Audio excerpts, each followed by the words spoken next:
And now I'm very pleased to hand over to Birgit Weidel. She's head of department I in EISMEA. Birgit, you have the floor.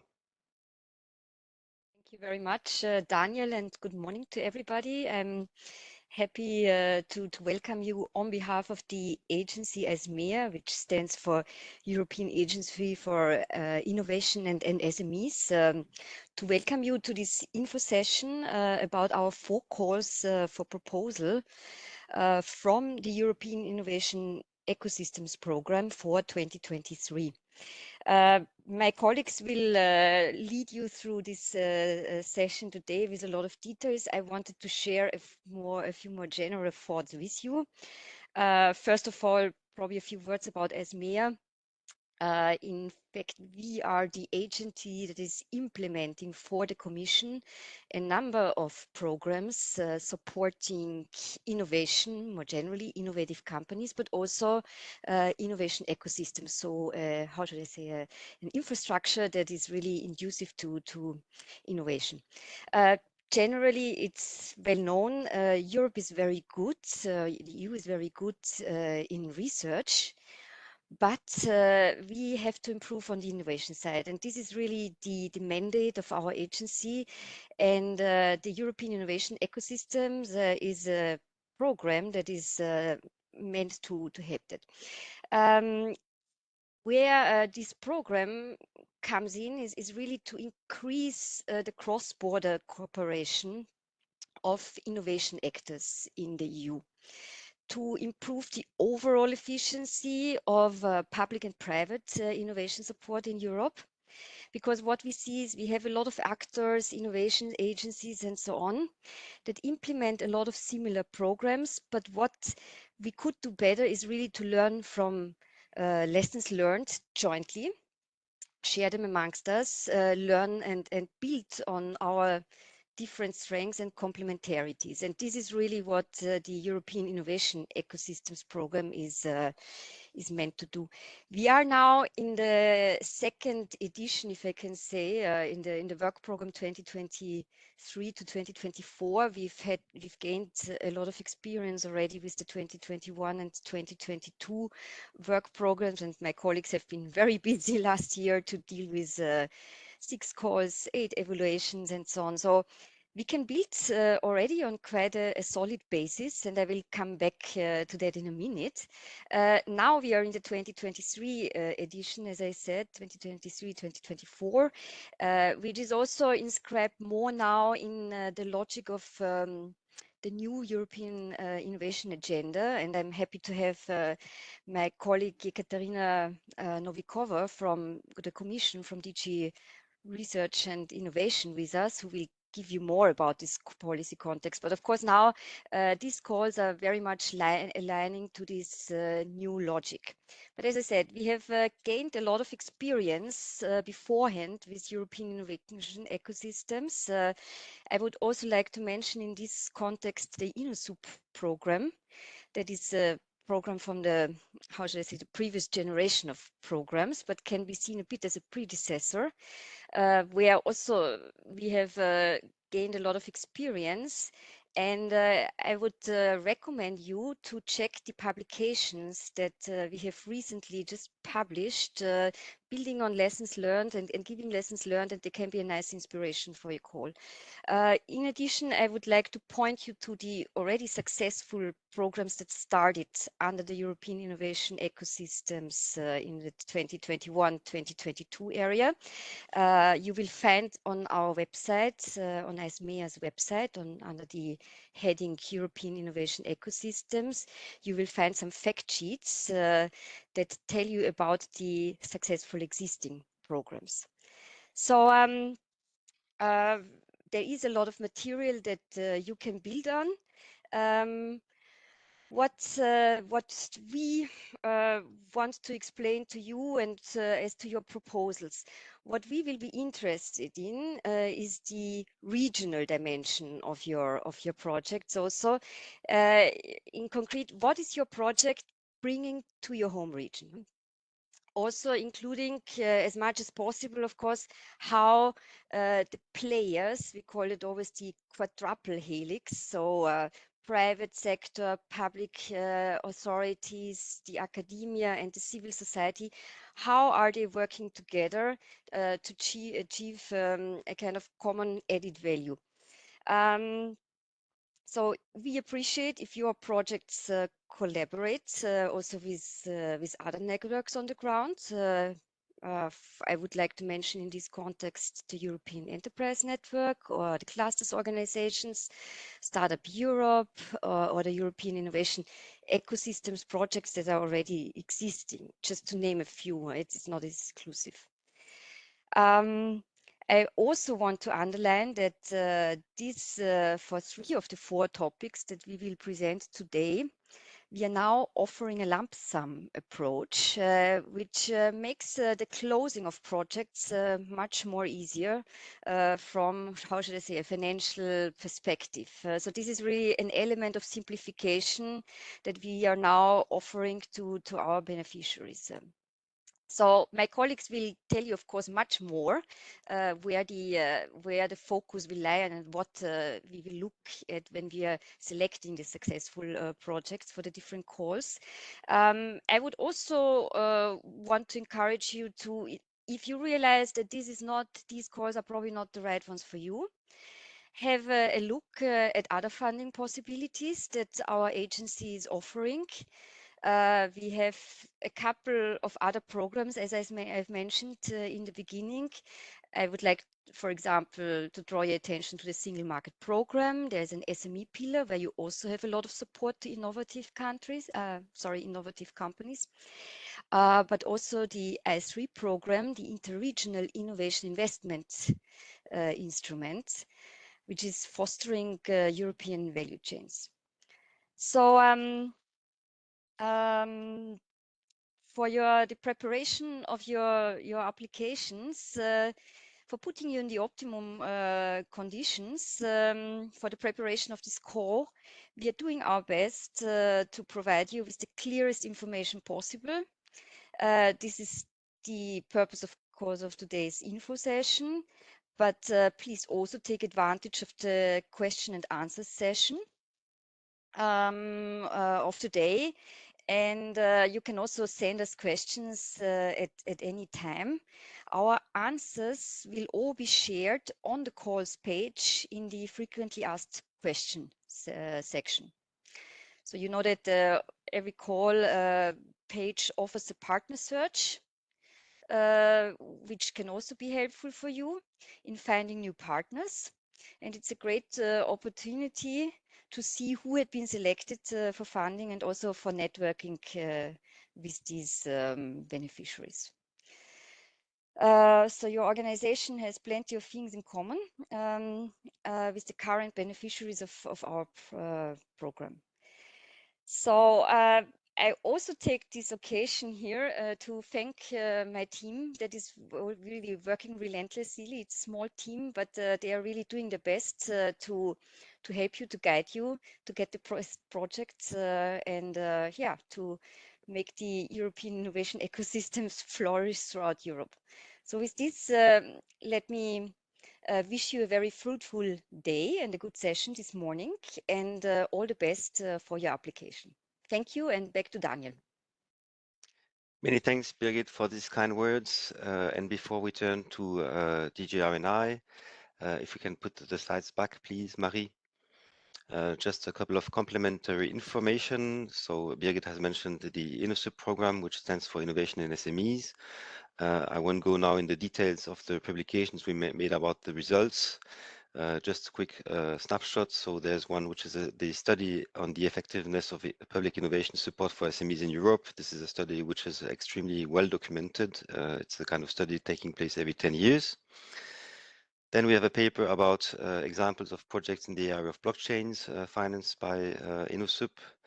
And then we have the Handbook of Service Design for Innovation Agencies, which will be probably helpful in any case. This is a really reference document, which is interlinking all the results with the Cordis platform, giving you basically access to thousands of documents of extremely high quality, which are coming from the ground. Next slide, please. Then we have a study about the results of two projects in the area of SME segmentation, which basically stands for identifying potential innovators in the regions. One study about experimental innovation policy for SMEs, basically testing the randomized controlled trial approach in the area of innovation support. And last but not least, the third edition of the InnoSup 1 EU Cluster Facilitated Value Chain Impact Report, which is giving extremely good examples about the use of financial support to third parties. So this is a kind of deep tech in innovation support science. Next slide, please. Then here a couple of pictures about the fact sheets that I'm sure that you will have great appetite to read.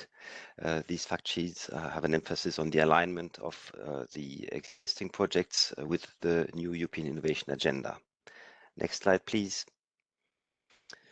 And we have launched end of January our European Innovation Ecosystems Data Hub, which is an extremely easy to use interface, which starts with the geolocalization of the projects, and you can also extract from there some basic data. And this is a very reliable tool. So this is typically a good tool for identifying consortia which are already active on our program. Next slide, please.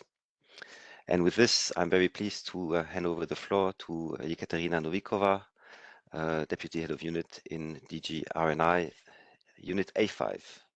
Ekaterina, the floor is yours.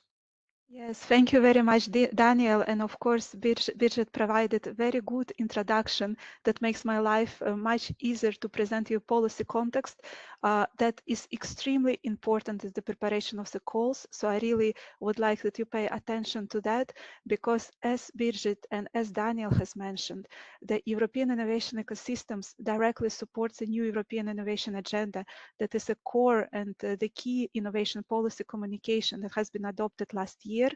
And of course, I warmly advise you to read the text of this communication to also understand a little bit what is behind the drafting of the calls that are going to be discussed right now. Next slide, please. And one more. And I will start first with a very general picture that probably many of you have seen already, Horizon Europe in general, and then of course the position of European innovation ecosystems that sits in the pillar 3 Innovative Europe. And of course, here I would like to underline its particular place and also importance. It's quite small work program. If you look on the overall budget that is allocated to that, it's really not big, but it's extremely important to also connect not only regional and national innovation actors, that is underlying purpose of this work program, but also to connect European Innovation Council and European Institute of Innovation and Technology actors. And also by this underlying purpose of it, of creating the innovation ecosystems, the strong innovation ecosystems in Europe. Of course, this work program indirectly support also pillar 2 and pillar 1 actors and actions, and as well as horizontal pillar, particularly on looking at the widening and increasing widening participation and bringing the less developed regions and countries at par with the more stronger innovative regions and countries. Next slide, please. And again, when we talk about the objective of European Innovation Ecosystem Work Programme, the main objective is to create connected, efficient innovation ecosystems, to support the scaling up of companies, encourage the innovation, and also stimulate the cooperation between national, regional, and local innovation actors. What is important to underline in Innovation Ecosystem Work Programme is a bottom-up, and it's very inclusive. So it's really very much also relies on your proposals and your decisions on in which area you would like to collaborate, in which area you would like to strengthen the innovation ecosystems, in which area you would like to scale up your business. So, of course, underlying purpose is to have interconnected, inclusive, and efficient innovation ecosystems across Europe, elevate scalability potential of businesses, and also to stimulate innovative growth of the small and medium-sized enterprises, particularly the startups. Another important objective of Innovation Ecosystem Work Programme, as I mentioned before, it directly supports the new European Innovation Agenda, agenda actions, its ambition, and therefore it has a lot, how to say, it's a lot of importance and impact, particularly in reaching the new European Innovation Agenda objectives. Next slide, please. I will speak more about agenda in a moment, but also other political contexts and priorities needs to be underlined, and on what basis the Innovation Ecosystem Work Programme had been prepared. Of course, as Birgit already mentioned, we are very lucky to have already first lessons from the implementation from 21-22 work programme. That was not the case before. So we believe that it allows us also to improve our calls. And of course, we're trying to ensure the continuity between the previous work program 21-22, but also we are very much looking forward. We are looking very much on the topics and the calls to see how we can, in the best way, to continue it also for the next years to the end of the multi-annual framework program in 2027. Of course, compliance with legal base and the strategic plan goes without saying. Very important, I think, to mention that this work program, particular work program, it supports all key strategic orientations that are identified in the Horizon Europe strategic plan. And of course, extremely important, and every year we having a small step forward to achieve synergies with other relevant programs. And now, next slide, please, and I will devote few words more on new European Innovation Agenda. That primary, that again, I advise you very much to read the text of it, to just really get into details about the political objectives, the challenges, and the actions that are underlined there. But very briefly, it's of course was designed and adopted with the underlying purpose to improve Europe's competitiveness, to contribute to the green and digital transition, to narrow the innovation divide that is still unfortunately exists in Europe, and reinforce Europe's open strategic autonomy. Next slide, please. And of course, by doing that, we are building on European assets because we have many things that we can be already proud in Europe. First of all, started with the leadership in science, and particularly in many areas of the deep tech, clean tech, we are really pioneers and we are really the worldwide leaders. And I think we should really capitalize on that fact. We have strong industrial base, increasingly vibrant startup ecosystems. On the amount of the startup companies that we are creating, we are at par with other countries, our, let's say, main rivals, China and the US. We are having ambitious framework conditions conducive to innovation in the internal market, and we have extremely strong talent base that is we're having here in Europe. And of course, we have stable institutions and democratic societies that also help us to bring, to build innovation also embedded in the societal values and embedded in with the focus of the green transitions too. Next slide, please. Again, about the challenges, few challenges that are probably, as you are the actors of innovation ecosystems, they are not new to you. You know about them, and you may observe them in Europe. Unfortunately, we do have innovation divide between and within the member states. And of course, this is something that we monitor every year with the help of European Innovation Scoreboard and Regional Innovation Scoreboard. But of course, this is a fact, and we do attempt also through the European Innovation Ecosystem Work Programme attempt to bring moderate and emerging innovators, countries and regions towards the strong innovator regions in order also to exchange experience and to learn. We still have insufficient transfer of new technologies from research to market, of course, and here we need to do more, and we are already doing more, but still more needs to be done. We have lack of risk finance for companies to scale up fast, and still fragmentation of internal market. It's unfortunately the fact for Europe that it still has different countries and different regulatory frameworks in different member states, and also regulatory burdens that make it difficult to scale up at the European markets quickly. And of course, we have a business environment and culture that is more risk averse and less conducive to innovation. And here, particularly to mention innovation procurement challenges, where public buyers who have extremely important purchase capacity may not uptake innovative procurement to the extent we would like them to be. Sometimes also with having less competencies and being more risk averse to adopt more innovative solutions. Next slide, please. So, and based on these challenges, and also, but bringing also built on the strengths that I have just outlined, the new European Innovation Agenda focused and defined the 5 flagships. So they are focused on, first of all, improving access to finance for European startups and scale-ups, for example, by mobilizing untapped sources of private capital and simplifying listing rules. Another flagship focuses on improving the conditions to allow innovators to experiment with new ideas through sandboxes, test beds, and living labs, and also tackle the aspects of innovation procurement that I just mentioned before. Another flagship on accelerating and strengthening innovation ecosystems, it really focuses on creation of regional innovation valleys that will strengthen and also better connect innovation players throughout Europe, including in regions lagging behind. Flagship on fostering, attracting, and retaining deep tech talent.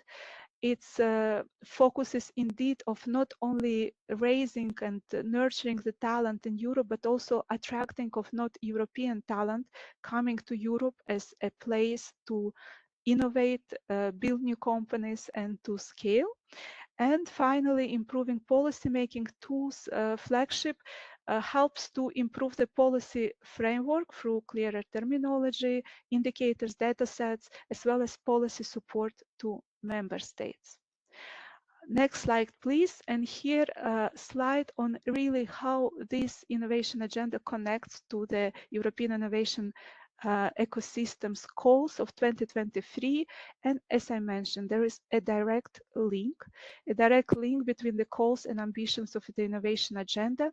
And here I just put the names of the calls towards the flagships, to which I would say they are suited best, but with a very important tweak that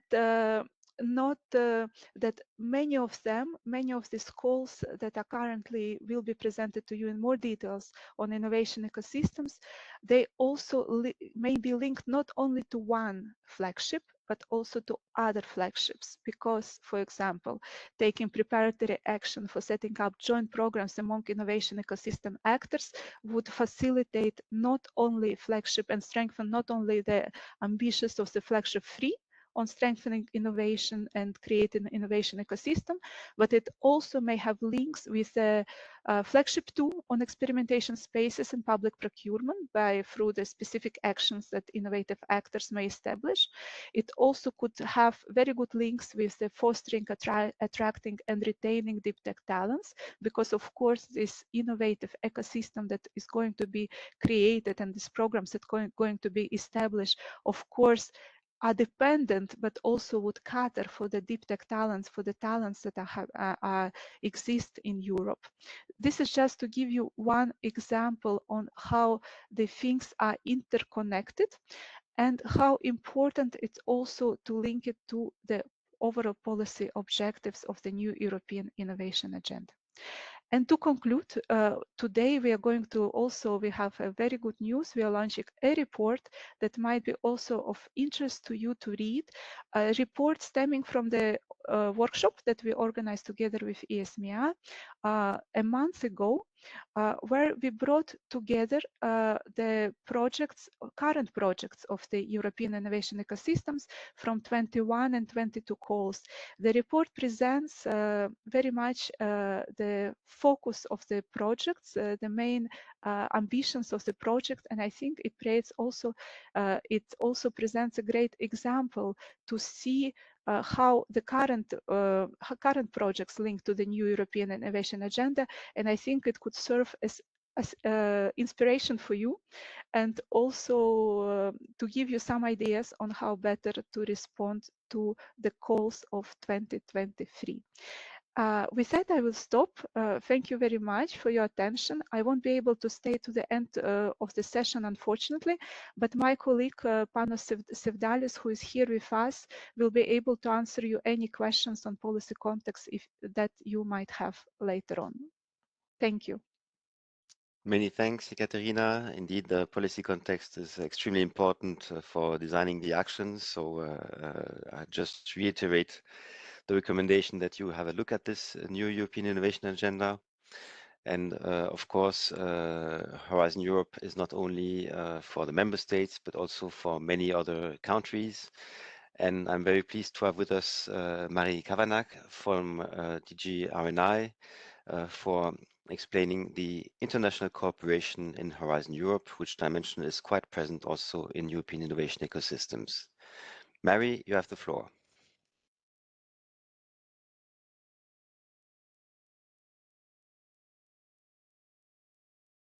The moment you are muted, Mary.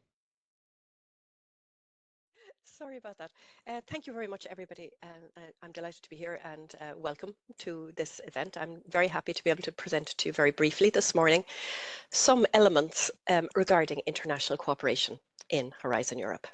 And I'd like to do that by starting with the overall context for our international cooperation.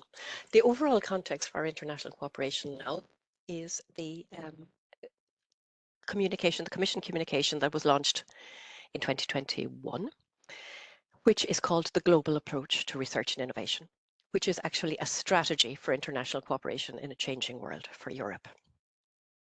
You don't need to know everything in it, but let me give you some, just so that you have in your mind when you're thinking of your projects, the context. So the aim of the global approach, in brief, is to preserve openness in research and innovation. To preserve international cooperation, while at the same time promoting a level playing field and reciprocity. And this must all be then underpinned by fundamental values. We also, in the global approach, aim to strengthen multilateral partnerships to deliver solutions to green, digital, health and innovation challenges. So how are we doing this in Horizon Europe? We're doing it in a number of ways. First is we are modulating our bilateral approach in line with European interests and values and the EU's open strategic autonomy. Now, I won't go into a great deal of detail about this because this is a short presentation, but for example, an example was, of course, following the Russian invasion of Ukraine, we have Russia is no longer able to participate in our program, whereas in the past Russia was able to participate in our program. So this is an example of modulation. Another example of modulation of our approach bilaterally is, for example, our approach to China, where we welcome research cooperation with China in research actions and research and innovation actions, but in innovation actions on their own, China cannot participate in those projects.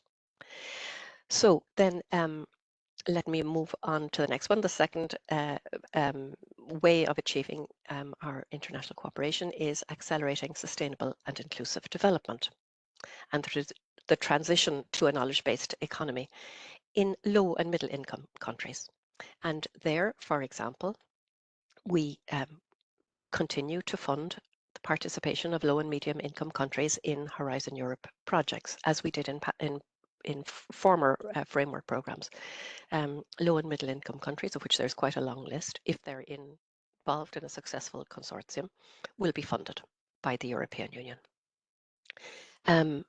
Also, and I'll talk about it a little bit in slightly more detail later, another example of this is, for example, we have joint agenda. We have a joint agenda, for example, with the African Union. We have a joint innovation agenda with the African Union.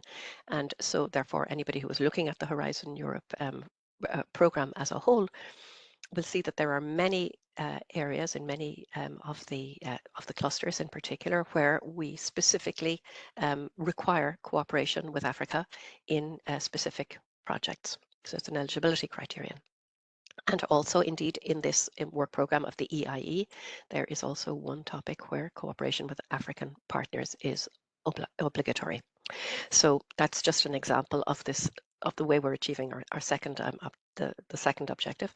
And then we also will continue to use a Team Europe approach with actions by the European Union, its financial institutions and member states through joint activities that we will work on together. Next slide, please.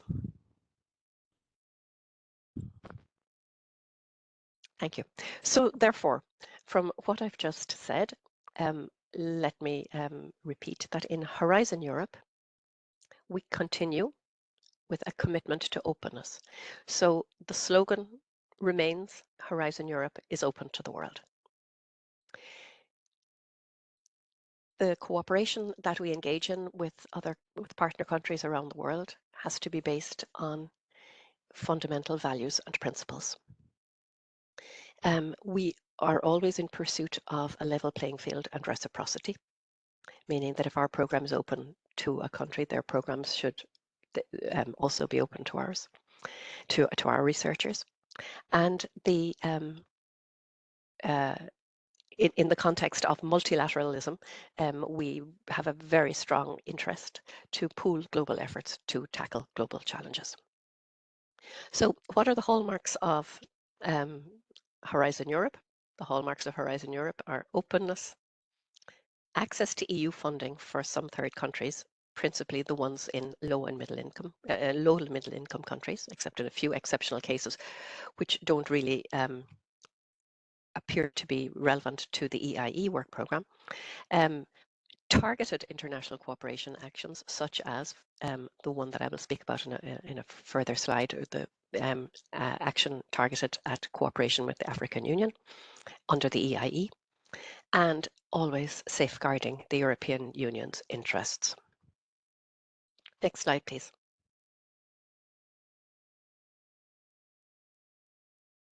So let me come back to openness and dig a little deeper into openness. So, as I've said on many occasions, Horizon Europe is in principle open to almost all countries. There are some exceptions, such as that which I've mentioned previously. Another important thing, not so relevant for EIE, but nevertheless it's important that people should be aware, researchers and innovators of any nationality can apply for the grants through the Marie Skłodowska-Curie actions or through the European Research Council. And researchers and innovators of any nationality can participate in collaborative research projects. Let me speak for 1 minute on association. Many of you are probably familiar with what it means, but let me just, for those who may be new, let me share with you what association means. So there are, the Horizon Europe is obviously a European Union program. However, it is also open to certain countries associating to the program.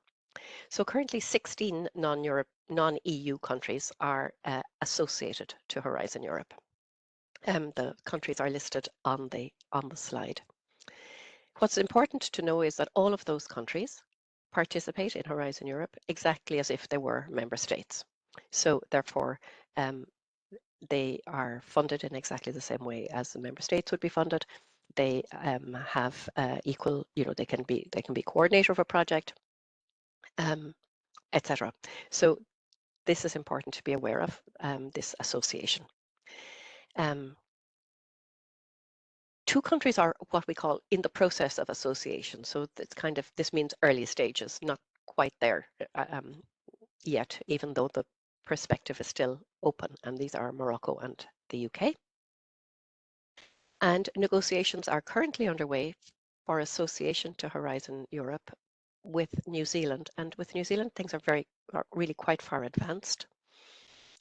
We expect that they will join probably towards the end of this year, and Canada, which is also quite advanced, but not as far advanced as New Zealand. But on the slide, I also provide a link to the where you can find the names of all of these countries. Again, let me just say that association to the programme is the closest form of international cooperation, meaning that associated countries, it's as if they were member states for the purposes of consortia. However, and this I must stress, Horizon Europe is also open to almost all other countries, but the conditions are slightly different, meaning that, for example, if you have a project and you want to have an American partner, the American partner in general brings its own funding to the table and therefore does not participate like a beneficiary, but rather participates as what's called an associated partner. And also the American partner doesn't count for the minimum number of partners that are of European partners that are required. So usually you, in most projects, need a minimum of 3 European partners. So if you wanted to bring in a third country partner, it would have to be a minimum of 3 either member states or associated countries. And then you would have, in addition, you could have the third country partner. Next slide, please. So I preempted a little bit this slide. Because what's also very important is, even though we always say Horizon Europe is open to the world, it's open to participation, there's a nuance, which is that not all countries can be funded, their participation can be funded. So therefore I just put in this slide just for information, meaning, as I said earlier, low and middle income countries, and there's a long list of them, can be funded. So if they're in a partnership, in a consortium, and this project is selected, they can be funded by the European Union through Horizon Europe. And of course, as I said earlier, the countries associated to Horizon Europe will be funded as beneficiaries. And then, as I alluded to, there's the category of countries that are not associated to Horizon Europe, and so therefore are not eligible for funding. And they participate, as I said, as associated partners, not as beneficiaries. Associated partner means that they do not sign the grant agreement and they do not get EU funding. There can be exceptions to this on a case-by-case basis, and if it is specifically mentioned in the topic call. But these are not very common. And then finally, I wanted to mention that some of our partner countries who are in the category of non-associated third countries, in order to facilitate their researchers' participation in the Horizon Europe, they have established what called co-funding mechanisms, by which if a researcher from their country participates in a project and it is selected, that they will fund the participation of their researcher or their national entity in the project. So there is also a guide on co-funding mechanisms, and I provide the guide, the link in the slide, and this is currently being updated. So most of it is up to date, but some of it might still be up to date because it's constantly evolving, as you can imagine. Next slide, please. So since the EIE is mainly involved, but all of the projects in the EIE are coordination and support actions, I wanted to spend a couple of minutes on coordination and support actions, now that I've given you the big picture of Horizon Europe. Coordination and support actions are a specific category when it comes to international cooperation.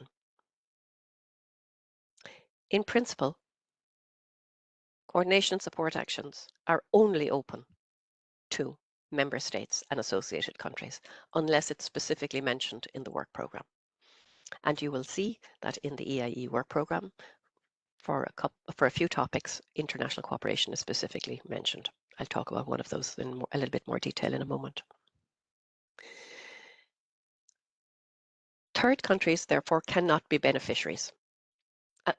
So firstly, in order to participate, the third country, it must be mentioned that the participation is open to third countries.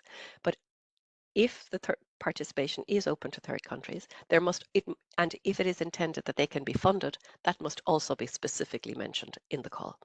And that is the case for the example that I will give you later. So therefore, we have to distinguish between here in CSAs. In order even to be eligible to participate, it must be mentioned in the work programme. And in order to receive funding, it must be mentioned in the work programme.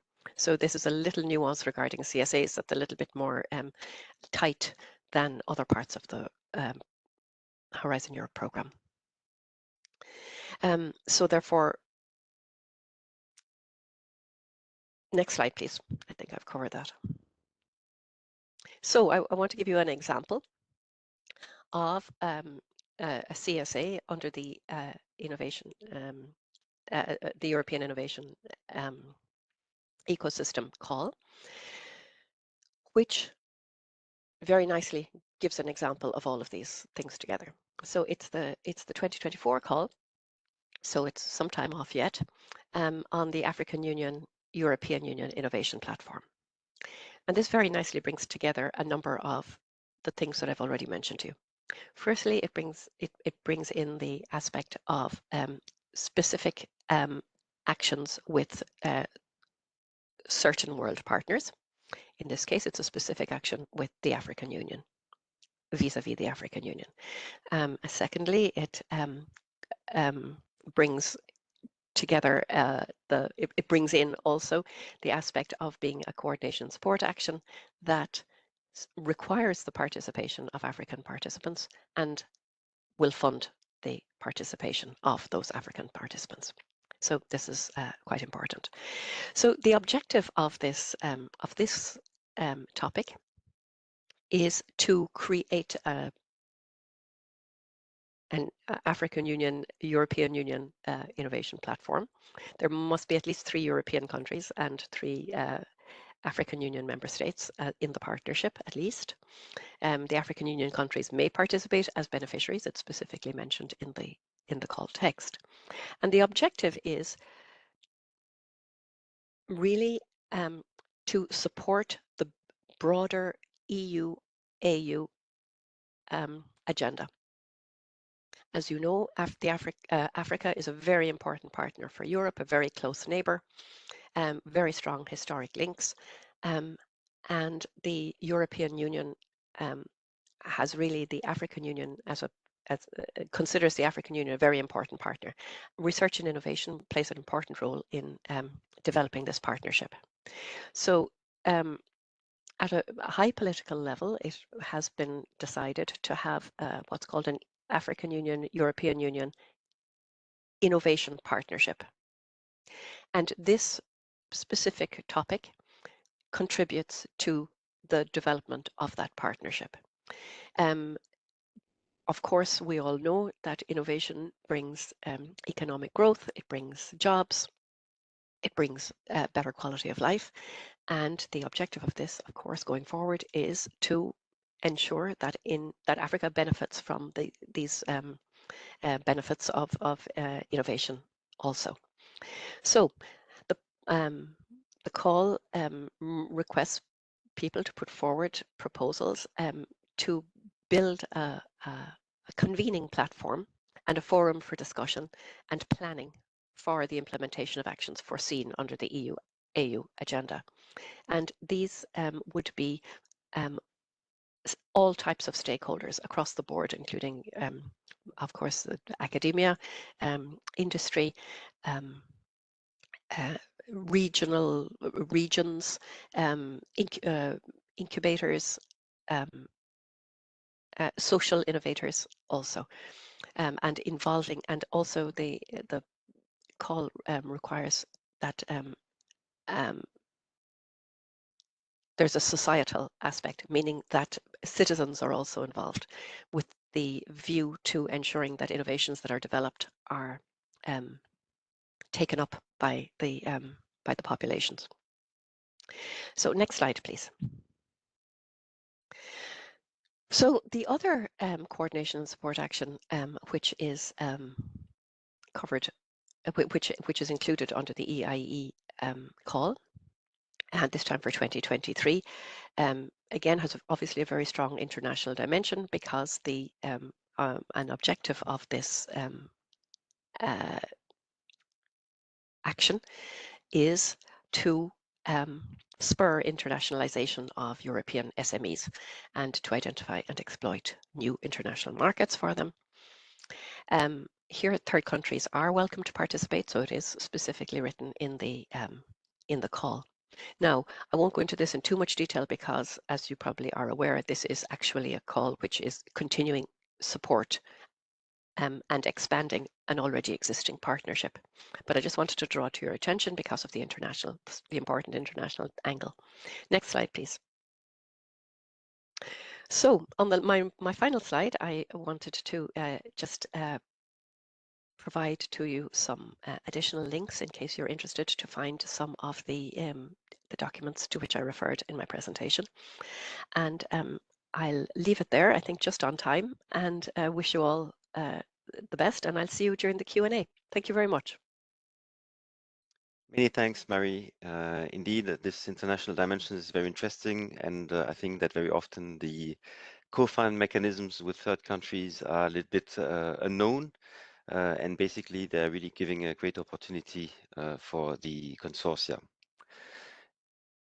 So thanks again, Mary, and I think a couple of questions are already arriving for you, so we'll be happy to have you for the Q&A session. Next slide, please. So now we are turning to the heart of this info session, going through the cause of proposals. On a technical note, please note that we are having 4 topics in total, which are regrouped in 2 calls. So we're now going into the very details. And before passing the floor to my colleague Natalia Nowinska, just have a look at a quick disclaimer on the next slide, please. And that's quite an important one because, of course, the call text is always prevailing on the present slides. Here we have made some changes in the wording for the sake of simplicity, but what is more important than our slides is the call text to which we stick, and it is also very important because this is also the basis for the evaluation of the proposals.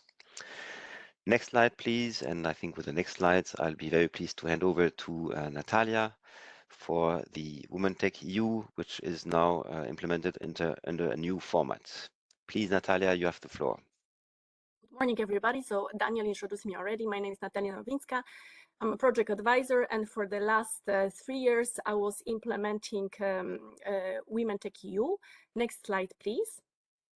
So what is Women TechEU? Some of you may know it. It's still a relatively new EU scheme, new because the pilot call was launched only in 2021. This scheme is supporting early stage deep tech startups, which are funded and led by women. And through this scheme, we are providing grants of 75,000 euros, as well as we are providing mentoring and coaching to the women funders. So far, we had 2 calls for proposals. In 2021, we had a budget of 3.75 million. We received nearly 400 applications, and we funded 50 projects. Last year, the budget was increased to 10 million. We received 467 applications. The evaluation is nearly finalized. In the next few weeks, we will inform the applicants of the results. So as you can see, the interest in this call was increasing. But this year we are changing the idea. So we are externalizing organization of the Women TechEU. And this is what I will present in my next slide, please. So next slide, please. So a few of technicalities about this call. This is a coordination and support action. And here I would like to point out that unlike the previous editions, it's not a call for early stage deep tech startups led by women, because we still receive these questions. We have impression it's still not clear.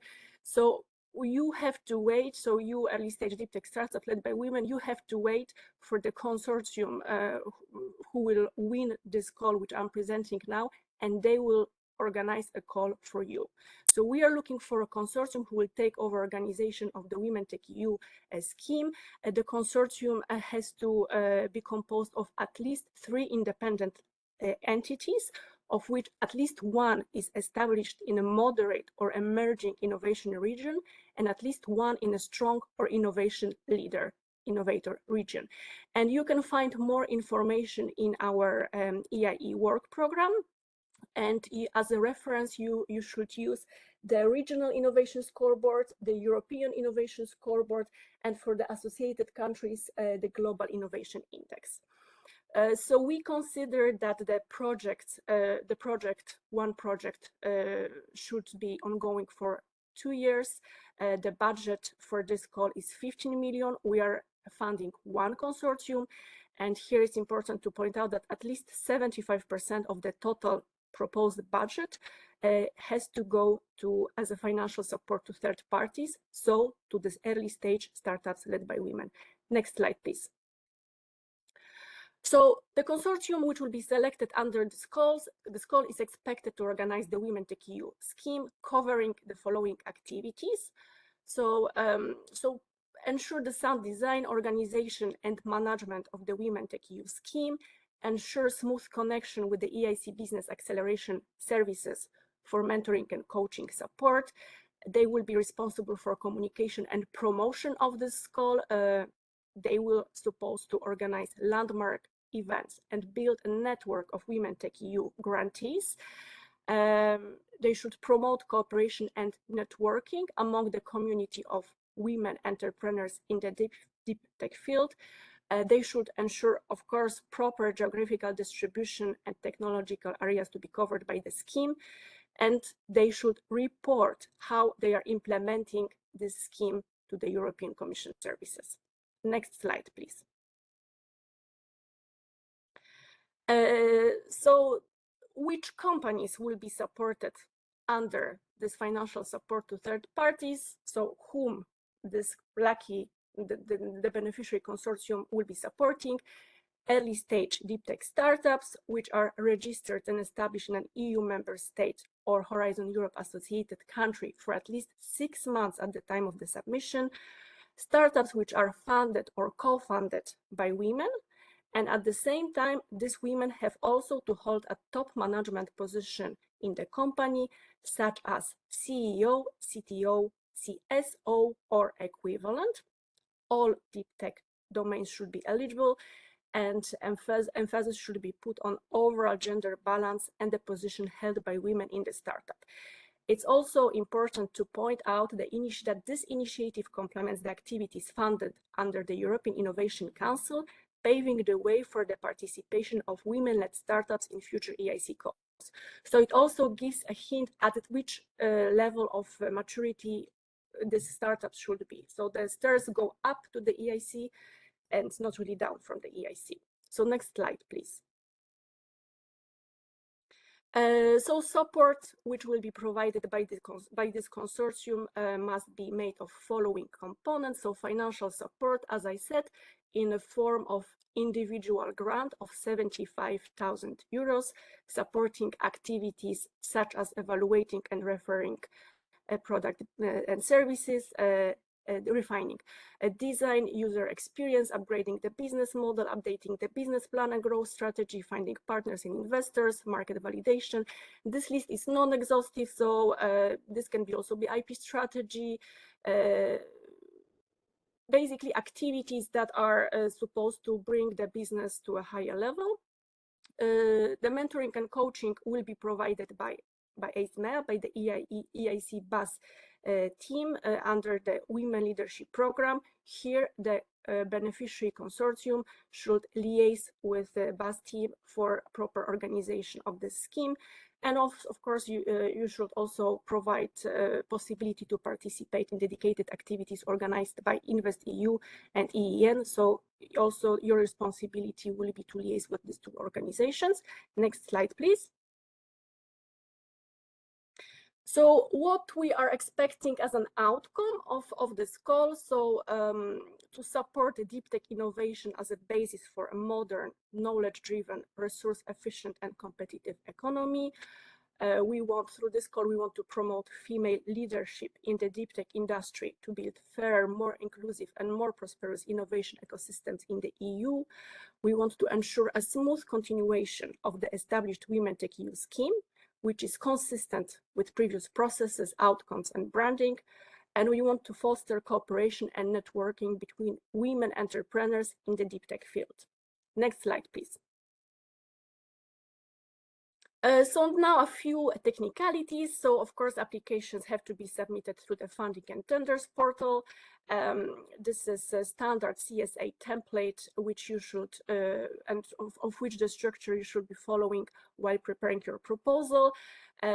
This application should be accompanied by a dedicated annex, information on financial support to third parties. And you are expected to provide information how you will organize the scheme and how will you provide this financial support to these third parties. You also should get familiar with the general annexes to Horizon Europe with financial regulation, as well as future annotated model grant agreement, as these documents set more rules and conditions on the financing to third parties.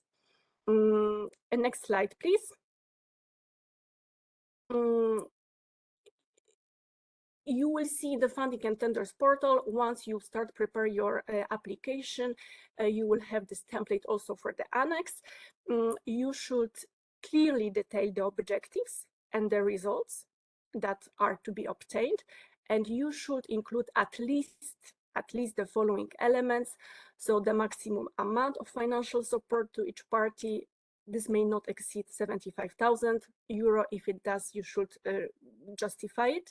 The criteria for calculating the exact amount of the financial support, the different types of activity that qualify for financial support. And here, as I told you, the work program provides a non-exhaustive list of type of activities that can be financed. Next slide, please.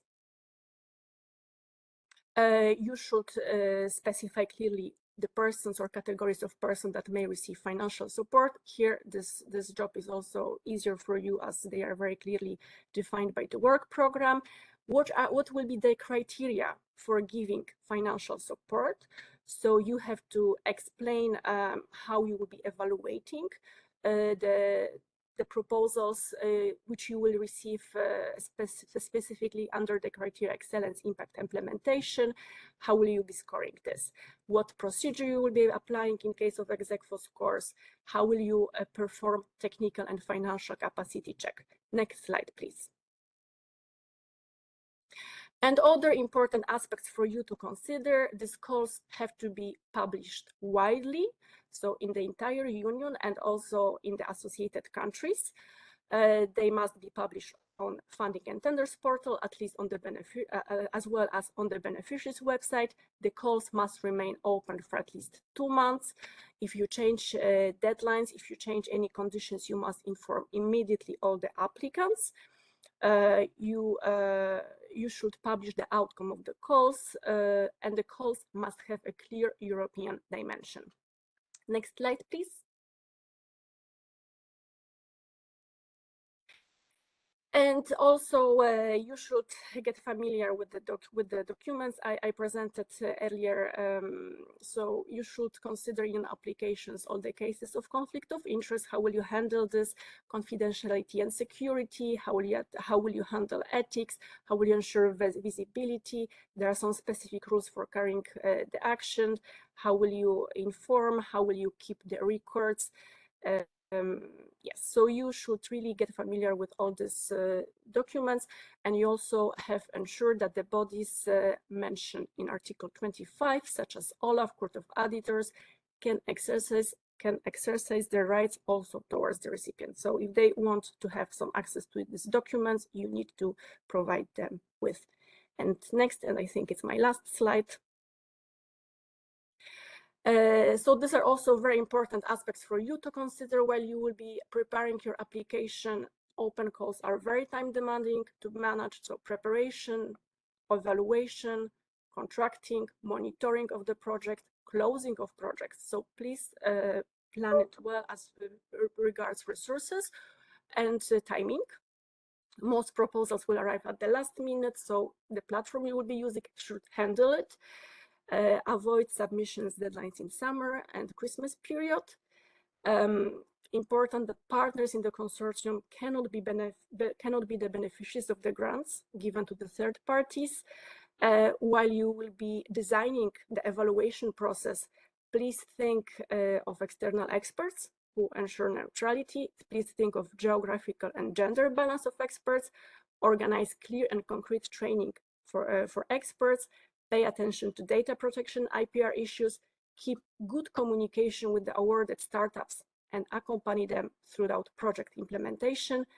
And if you are planning 2 calls, which probably will be the case as it's a 2 years project, use the experience from the first call to readapt the conditions of the second call.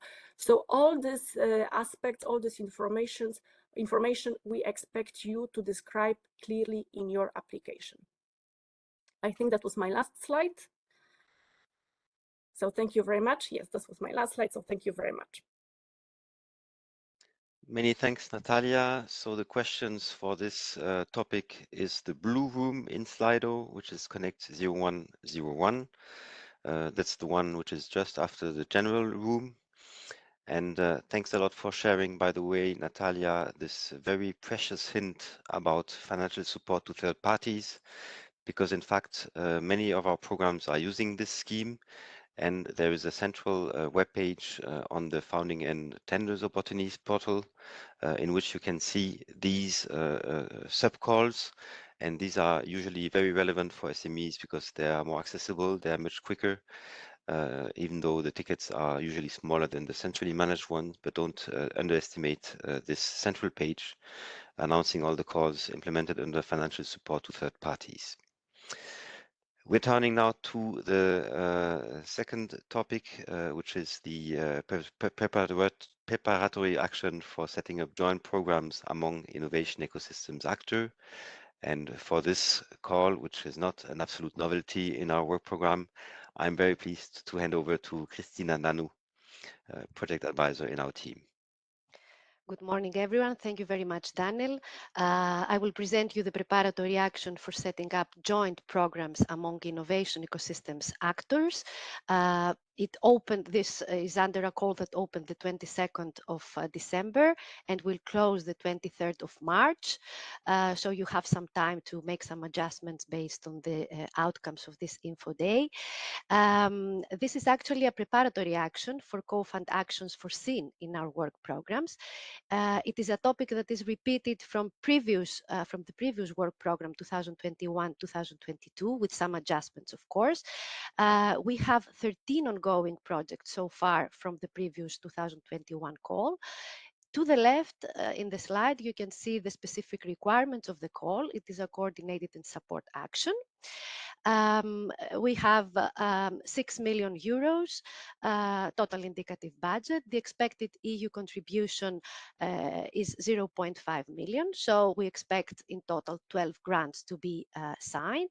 The estimated project duration is up to 1 year. We expect to have quite short projects here.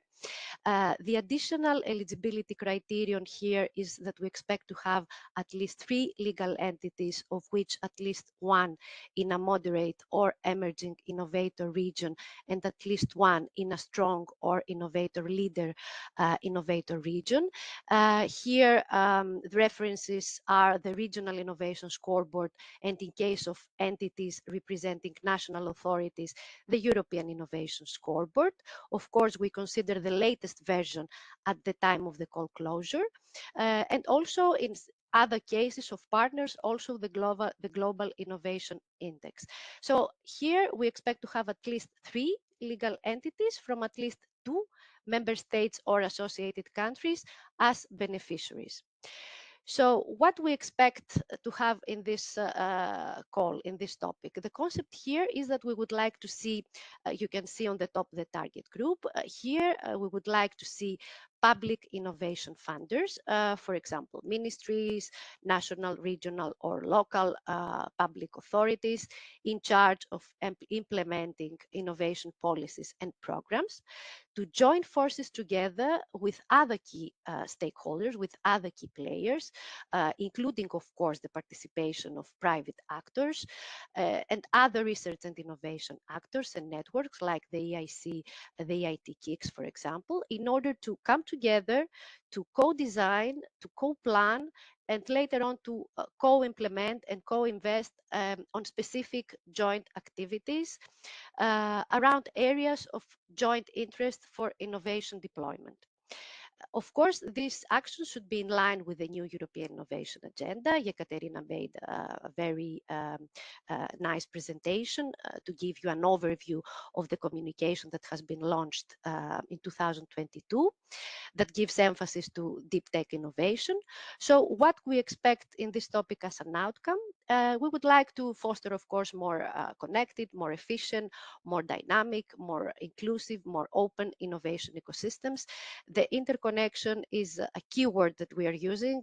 We're talking about interconnected European innovation ecosystems, and this is one of the most important aims of our work program. The scope of this topic, practically what we want to achieve, we want to see all key stakeholders from the quadruple helix, including academia, including, yes, to join forces and prepare, yes, I hope, no, I receive a message, but I hope it's not gonna close my computer. So I hope excuse me, because I need to close, there is an incoming window. So we need to see all the stakeholders of the quadruple helix to join forces and prepare this joint strategic oriented program of activities to strengthen, of course, their innovation capacity and their performance. So what should be included in the proposal? Applicants should identify points to be considered, should identify areas of collaboration. They should focus on a thematic technological area of their joint interest. Excuse me, because I hope my presentation will not be closed. Okay. So they should identify areas of collaboration on a specific thematic or technological area. For example, the smart specialization strategies in line with one or more EU priorities, for instance, the green or the digital transition and the new European innovation agenda. The activities of collaboration here, we expect applicants to have a bottom-up approach, which means that it's completely up to them to decide what kind of activities they want to implement. For example, they need to have action plans in relation to joint open infrastructures, joint procurements, market access, etc. So the applicants also should ensure inclusiveness and diversity, including also the private actors. So when we talk about inclusiveness and diversity, we talk about including different territories, also those that are less developed. And also with diversity, we mean also actors that are not included, are less represented currently in the European innovation ecosystems. Also, there is a need to enhance complementarities of different funds. This is important. We would like, for instance, to see how the applicants are considering the priorities of their smart specialization strategies and how they create these complementarities at European level. Also links with the partnerships for regional innovation and the startup villages. Links with the rural areas are very important, and this is a new element in this topic. Also, they should present the different milestones, targeted milestones, the benefits of the intended beneficiaries, and the expected common knowledge assets. And of course, since we are talking of projects that in the next co-funding possibility that the applicants may have for the future to co-fund their actions for their implementation, it's important in this in their proposal applicants to also describe how they plan and how they plan to establish this engagement to these joint cooperation activities, and how they plan these long-term commitments that should be at least 3 years, in line with the co-fund call that expects also to have at least 3 to 5 years. Next slide, please. So here, the proposal, we expect to have 2 phases. The first phase is going to be an exploratory one, where the applicants we are hoping the applicants to bring around the table different stakeholders like startups, social innovators, academia, public authorities, investors, etc., and explore how they can tackle these joint challenges, of course, again, in line with the new European Innovation Agenda. In the first phase, we expect also applicants to have mapping and analysis, what is at stake. There is no need here to reinvent the wheel. There are several already existing and very important, with very high potential and very efficient existing tools. So they can use their expertise and knowledge. And for instance, there are very good tools coming from the EIT KICS, the partnerships from regional innovation. So via this mapping and analysis, they can, of course, identify the different gaps that they have, the needs and the different opportunities, how they can incorporate in these action plans any underrepresented or missing actors, for example, foundations, investors, women-led startups, and innovation and innovative SMEs. These are only a few that you may consider. And once you have completed this first phase, exploratory phase, we expect the proposals also to include a second phase, where the applicants will be able, based on the results of the first phase, to finalize this action plan and concretize what they want to achieve. Here, it's important to mention that this topic, it's not about implementation of the proposed action plan. No budget is foreseen at this topic for the implementation. We are talking about preparation of these action plans, that later on the applicants may have the opportunity via other funding opportunities, including Horizon Europe possible co-fund actions, to find ways to implement and fund this action plan. We can go to the next slide. Okay, so here some frequently asked questions that we have gathered. For your information, you can find many more frequently asked questions in the relevant link of the Funding and Tenders portal relevant to this call. But here we present some of them that we think will be very important for you to understand and may clarify some points. So the first question, how the topic is linked to the co-fund topic in 2024. So you will see that in 2024 work program, we have a co-fund call with 50% co-funding that is linked to the objectives of the new European Innovation Agenda, is linked to the innovation valleys, which are expected to be big scale projects that can reach a total cost of up to 24 million, will last 3 to 5 years, and will include financial support to third parties. But this is not now the time to discuss about this call. It's just for your very short information. So this co-fund topic will finance the implementation of joint action plans. But in this topic, the applicants should already know what they want to achieve. So they should have already identified beforehand, maybe based on a previous collaboration, an existing collaboration that they already have, what they want to achieve, which are the activities they want to implement, which are the areas of collaboration, etc. So in this topic, the coordinate and support action, we finance the preparation of joint action plans, because it's not always obvious that the regions, the member states already have well-established collaboration from previous projects or from previous policy and strategic oriented action plans. So in this case, we have launched this topic And also, as I said, there was also one in 2021, in order to help regions to get prepared, to get the different stakeholders around the table, and to have concretized specific action plans. The second question, will successful projects of the topic get automatically funding for their implementation via the co-fund topic 2024?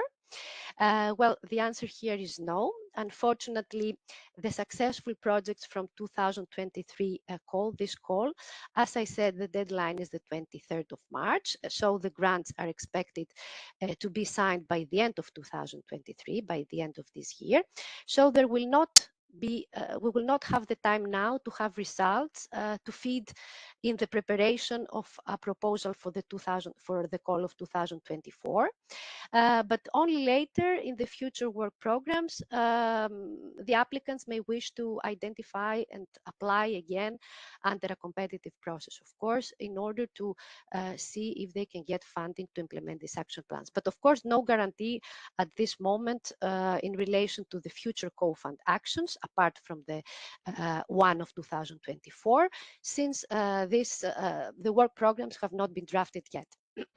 However, here I would like to mention that, as I said, we have 13 projects up and running from the 2021 call.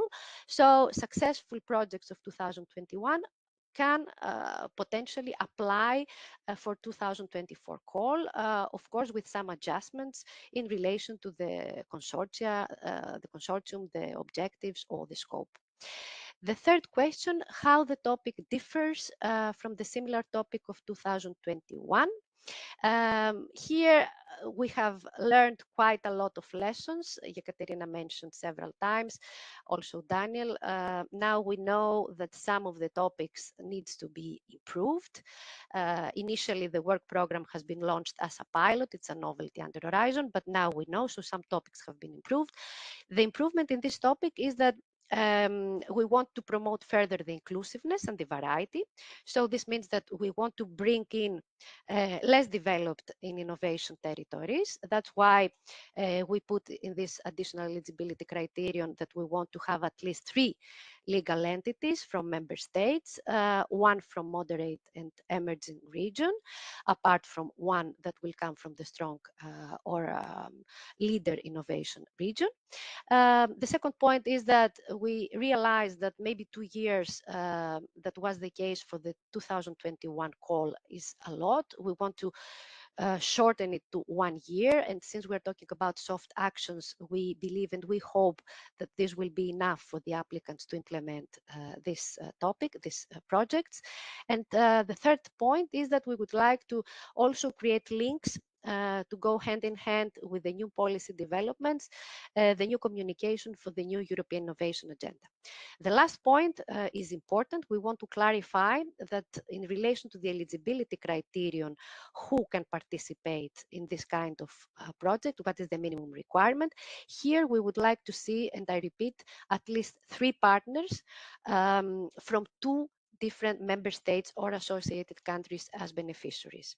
And a last point is that we would like to invite you, in parallel with this topic, to also read the co-fund call of 2024. This is important because it includes maybe some additional tips and hints and elements that will be useful for you to draft your proposal, to check the requirements for the future. Of course, these are different topics, but you can get some ideas on how this can best fit, especially in case you are interested to submit a proposal in the future to get funding for the implementation of the action plan under the co-fund call. So this is all for me. I will be ready to reply to your questions in the frequently asked questions. Thank you very much. Hopefully, thank God it didn't close. I was afraid that it will close. That's why I was a bit afraid. I couldn't see my screen actually, but all went fine. Many thanks, Christina. So the questions for this topic is for the red room in Slido, connect 0102. Next slide, please. And of course, you've understood that with a 500,000 euro as an indicated amount for making a preparatory action, this is quite a huge opportunity. I will have the pleasure to guide you through the next topics. We are starting with the stimulation of experimentation practices. So this is basically a topic which is addressing the subject of tension between innovation, specifically breakthrough innovation, and regulation. Let's have a quick look on the right. We can see that this is a topic with 4 million, with an expected EU contribution for 1 million per project, which logically leads to 4 grants. There's no specified project duration, but here we are, let's say, on the classical duration of CSAs, let's say around 2 years. We have the same conditions in terms of eligibility for the innovation gap, so to say. So we want one partner from a moderate or emerging innovator region, and one from a strong or innovation leader region.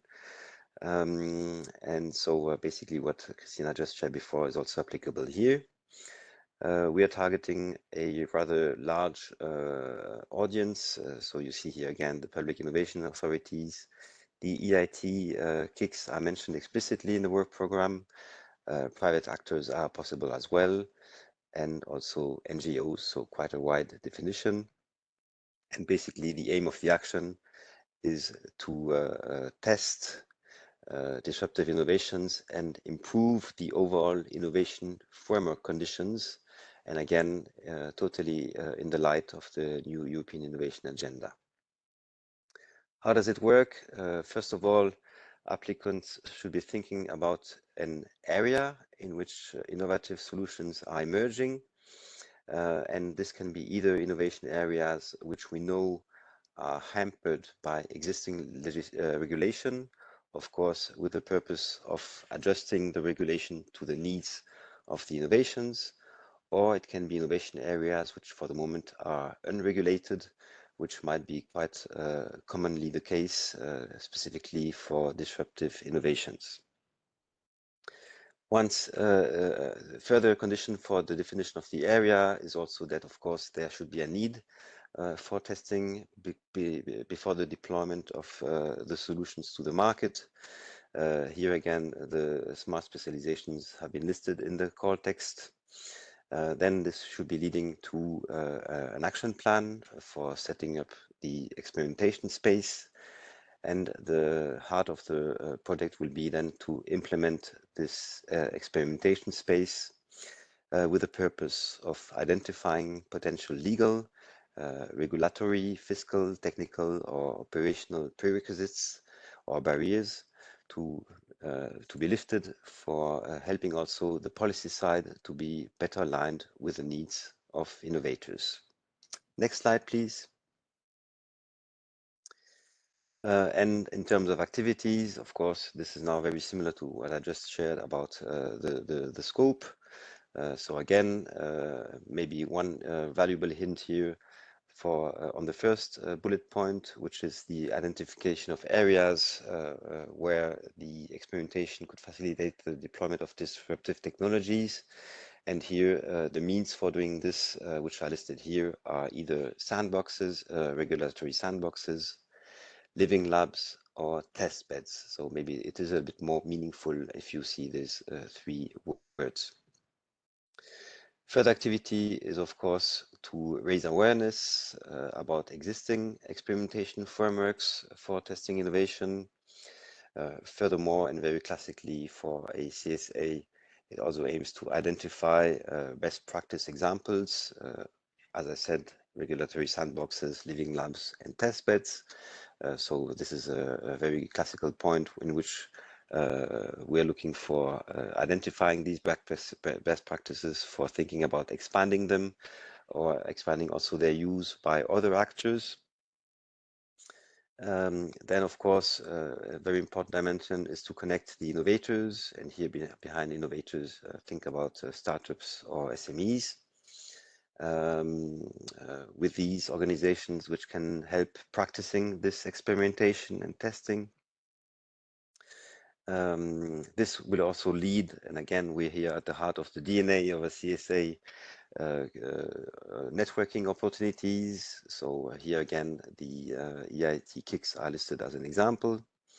Then we'll go for the establishment of the experimentation space, either new ones from scratch or cooperation with existing ones.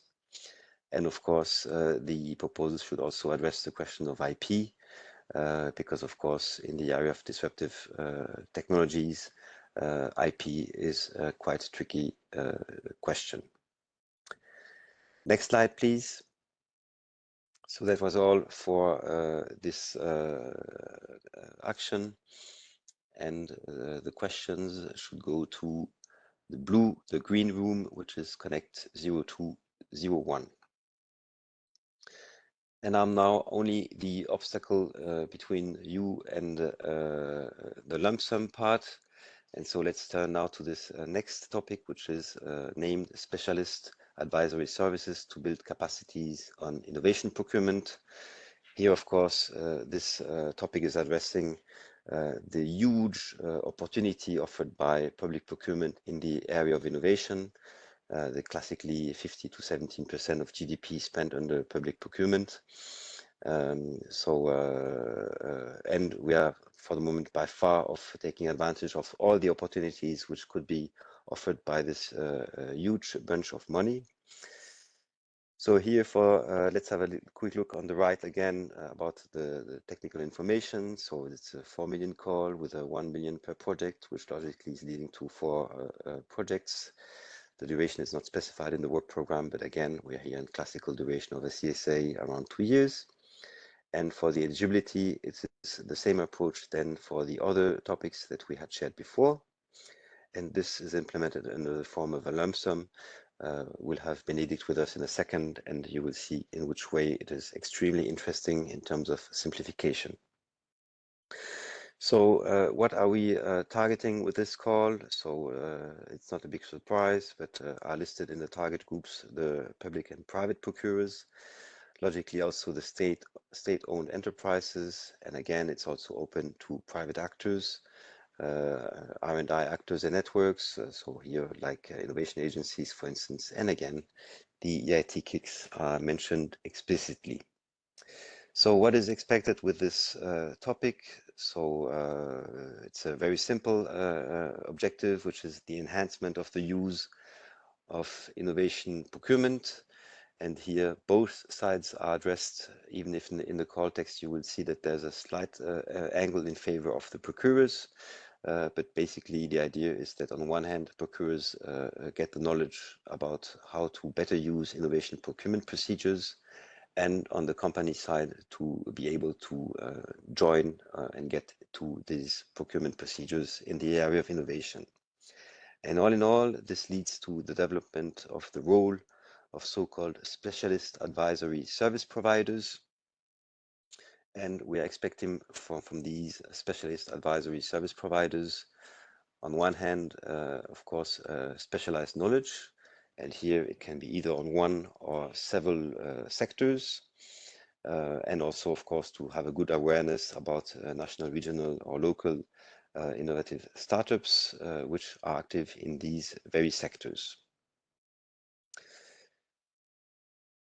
Of course, the service providers should have a good awareness about the market opportunities. So again, here, this is really meeting the demand with the offer. They should have a good understanding of both the needs of procurers and also the possible solutions by providers. I mean, one example which is coming to my head is all the public lighting systems for which the clients are for 80%, of course, public authorities. The service providers should have a good technical background on the sectors and also be very acquainted with the procurement procedures. You know that innovation procurement is not such an easy thing to implement. So this is why the service providers should be very knowledgeable. And what is also very important is the matchmaking dimension.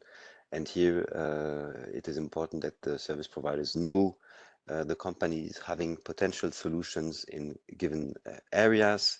And so here, logically, we're listing also the beneficiaries from the European Innovation Council, which is almost a supermarket also for public procurers in terms of access to innovation or innovative solutions. Also the European Institute of Technologies, and whatever which other network, including the Enterprise Europe network or the Startup Europe network. Next slide, please. So for the activities, here there's no really big surprise. So first of all, to make awareness raising and to provide knowledge about the innovation procurement procedures for public procurers. I'm just stating here as well that we shouldn't forget totally the private procurers, because they're also part of the scope of this action. They should also provide the skills to procurers for them to be able to implement, including co-design processes. And basically this co-design process aims at the identification of the innovative solutions which are coming to the market. Then also classically for CSA, we are looking for examples which are scaled up in terms of good examples to on which we can build on for further developments. And you see here also that it's good to have a better view about long-term strategies in the area of innovation procurement. Last but not least, it's also necessary to create a more structured cooperation.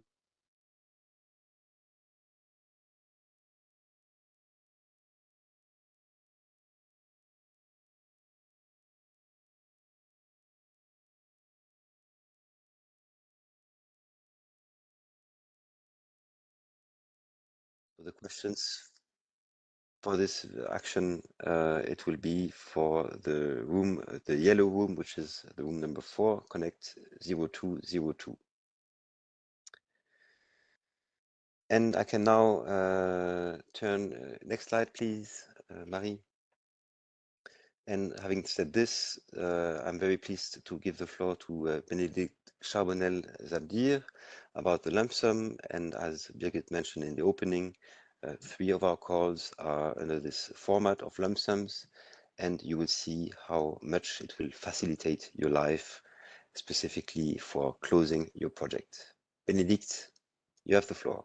Thank you, Daniel. Good morning to everybody. So I will introduce you shortly about lump sum funding, what it is about, why we do that, and what are the consequences for you at the moment of writing your proposal. We can go to the next slide. And I will just start with a few words of introduction. Why do we use lump sum funding? Why do you introduce it instead of the typical way we have to fund the project, which is the reimbursement of actual costs that you have incurred in the course of your project? Well, there are several reasons why we are developing lump sums. The first one is to reduce the financial errors in the program. We know that, and the Court of Auditors, the European Parliament already said to the Commission and to the agencies implementing the program that there are still too many errors using actual cost grants. So with lump sum, we want to diminish that rate. But as Daniel just said, lump sum funding is also bringing a really important simplification potential, because with lump sums, we agree at the moment of signing the grant on the amount we will give for your project, and we will remove all the obligations that are linked to the reporting of the actual cost and resources you used for your project. Therefore, it is really easier for you as a beneficiaries of a project to use. And well, you don't have to learn the complex rules that are governing the use of actual costs. And because you will have to spend less time in reporting and financial obligations, you will have more time to focus on the technical content of your project. We can go to the next slide. So here you have a graph on the screen that looks maybe a bit complicated on the first sight, but it's actually illustrating something really important. We have looked at all the grants we have signed in the framework of Horizon 2020, the previous program. And we checked how many time a given organization gets some funding, how many projects an organization gets. And as you can see, we have a big majority of organizations that got 1 or 2 projects over the course of the program that last for 7 years. So it means that the majority of our beneficiaries, they are organizations that are participating once, twice, and therefore they don't have much experience with managing European Union funding. They don't know our complex rules, and it has not much added value for them to learn this complicated rule if they are going to be used only once in a 7-year time frame. So that's really targeting those organizations that are not participating often, that are often SMEs, startups, newcomers, that we want to develop a funding model that is really simpler. We can go to the next slide. So just as an introduction, what are the basic principles of lump sum funding? So the good thing, if you have already applied to another Horizon Europe topic, is that as much as possible, we follow the standard approach. We don't change many things because we use lump sum. It means that we use the same templates for you to write your proposal. We use the same evaluation criteria. The payment scheme, meaning when we distribute to you payments, remains the same, and all the obligations that are linked to technical reporting are also the same. What we do with lump sums, and this you see it in this table in the bottom of the slide, is that at the moment of your proposal, you are defining a total amount of the lump sum. So in this example, it's 3 million euros, and this will be the total funding allocated to your proposal. But this lump sum is divided into shares corresponding to each beneficiary and each work package. So we define a lump sum share corresponding to the participation of each beneficiary in each work package. This is fixed after the evaluation in the grant agreement. And because of that, we have a very simple financial reporting. At the end of each reporting period, we ask you to tell us which work packages you have been completing over the period, and we are paying the lump sum shares associated to those work package. And we don't ask you any more information about how much money you have really spent. We don't ask you to check all the bills you have for your project to make the calculation how much money you have spent. This is not interesting. We just ask you to tell us and to report that you have completed the work package. We are going to check that, and if the work package is complete, we will pay. This is really simpler and easier for you and also for the European services. We can go to the next slide. I will focus now mostly on the first step of the project life, which is the moment you will write your proposal and the moment your proposal will be evaluated, because it is, of course, what is the most important for you now. So we will focus on what you need to do while writing your proposal. So as I told you, as always, we use the same application form that you will find in the online submission system. And you will describe your project really the same way as you would describe any other project under Horizon Europe. It means that you will have to present the objective of your project, describe the methodology, address the expected outcomes and impacts, like all this as usual, so you can follow any kind of guidance you will find on how to draft an Horizon Europe proposal. You also have to describe in detail the activities that are covered by each work package, but this is also something standard. It's part of the normal application. There is one difference, and this difference is because at the moment of the proposal, we ask you to tell us which amount of the lump sum you need to implement your project. So we will ask you to give us the overall amount, but we need, of course, to know a bit more detail because we will also evaluate this, and we will, based on what you're proposing in your proposal, we will fix the amount of the lump sum and this breakdown per work package and per beneficiaries that I showed you a few seconds ago. So for that reason, you will have, in addition to the narrative part of your proposal, you will have to submit a detailed budget table with cost estimation. This detailed budget table, this is an Excel file, and you will see it also in the online submission system. there is a button from which you can download all the templates applicable to the topic you are applying to, and among them there will be this Excel file. You have to fill it and submit it as next to the part B of your application form, which is the narrative part of your proposal. We can go to the next slide. So let's now focus a bit on this detailed budget table, because this is really the only big difference in the lump sum application. So in this detailed budget table, for each beneficiary and affiliated entity that is part of your proposal, and for each work package, you will have to provide cost estimations. So these cost estimations, they are corresponding to each cost category of your proposal. So when you will open this Excel template, you will see that you have to enter in the file all your beneficiaries, all your work package, and for each of your beneficiary, you will have a page, a tab in the file, in which you have to enter cost estimation for the standard cost categories of Horizon Europe. So we will ask you to tell us which are your cost estimation for personnel costs, which are your cost estimation for subcontracting, if you use subcontracting as part of your grant, which are your cost estimation for what we call the purchase cost, meaning like if you plan to have travels, if you plan to organize conferences, if you need to buy some equipment or some consumables or whatever, what are your estimations for this cost category, and so on and so forth. Here, it's really important to remember that we talk about estimations.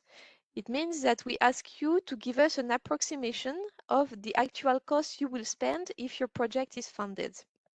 We know that, of course, you haven't started the activity. You are just writing the project, and you don't know exactly to the level of the euro how much you will spend for buying a specific equipment or for paying a specific person that might not be hired yet. So that's why we really ask you to give us approximations. Those approximations, they need to be in line with your normal practices. They need to be reasonable, not excessive. And of course, they must correspond to the activities you are describing in your proposal. It means that if you say that you need to hire a senior scientist or a senior expert, we need to understand by reading your proposal that indeed for developing the activities you want to do, you need to have someone with some level of experience. This is what is important. So these cost estimations that you will enter in this Excel file, they will be used to generate automatically this breakdown of the lump sum shares per work package and per participant. If you want to have more information on how to fill in this lump sum detailed budget table, you can go to the funding and tenders portal. There is a direct link here where you will find both the template with detailed instruction and a set of slides also giving you information on how to proceed to complete this document. We can go to the next slide. There is a second thing that you might want to take into account while drafting your proposal, is a question of work packages. As I told you, we are paying the projects once the work packages are completed at the end of a reporting period. This might not be so relevant for you in the framework of the EIE, because most of the projects are quite short. As Daniel said, they typically last for 2 years. It means that at the beginning of the project, you will receive a pre-financing, and at the end of the 2 years, you will report on your activities and you will be paid. But if you plan to have a project that lasts for long, like 3 years or whatever, it could be an idea to split work packages so that they would be aligned with the future reporting periods. So if you plan to have a reporting period in the middle of the project, typically if your project lasts 3 years, you have a reporting period after 18 months, you might want to split work packages, for example, the one on management or the one on communication, because they last generally from day one of the project till the end. And if you split it in two, it enables you to declare the work package as completed at the end of the first reporting period and then be paid more often. But as I told you, this is really up to you to proceed like that or not, and it really depends if your project lasts long or not. If your project last 2 years, you will receive a significant amount for the pre-financing, and you might also have enough cash flow to implement your project until you get paid at the end of the activities. We can go to the next slide, which is about evaluation. So now that you have written your proposal, you have filled in the Excel detailed budget table, the proposals are going to be evaluated, and as always, they will be evaluated by independent experts that will use the usual evaluation criteria of Horizon Europe, which are excellence, impact, and implementation. The evaluation will be performed exactly as usual, but the only difference here again is that this detailed budget table with cost estimation that you submitted, it will be also evaluated by the experts, and this will be done under the implementation criterion. The mission of the experts is to check if the cost estimations that you put in your detailed budget table are reasonable and non-excessive. They will check if you said that you will have, I don't know, a senior scientist again or a senior expert involved in the proposal. Is the cost that you have budgeted for paying that person making some sense, or they are super high and sounds like not reasonable? But they will also check what I told you, whether the resources you're proposing in your proposal are matching the activities you have described. Do you really need that senior scientist for implementing the activities of your project? So this is really the mission of the expert. In case the expert finds some cost estimations that are clearly overestimated, they can make concrete recommendations on the budget. That will be, of course, recorded in the evaluation summary report you will receive after the evaluation. And they can recommend to decrease the budget in case it is clearly overestimated. And this will be reflected in a modified lump sum amount in the grant agreement. What I can tell you is that you should not worry too much about recommendations of experts and potential decrease of the amount of the lump sum, because, well, with experience, we have seen that most of the time the evaluators are judging that the budget tables and the cost estimation are making perfect sense, and they are not they are not recommending to make any cut to the budget.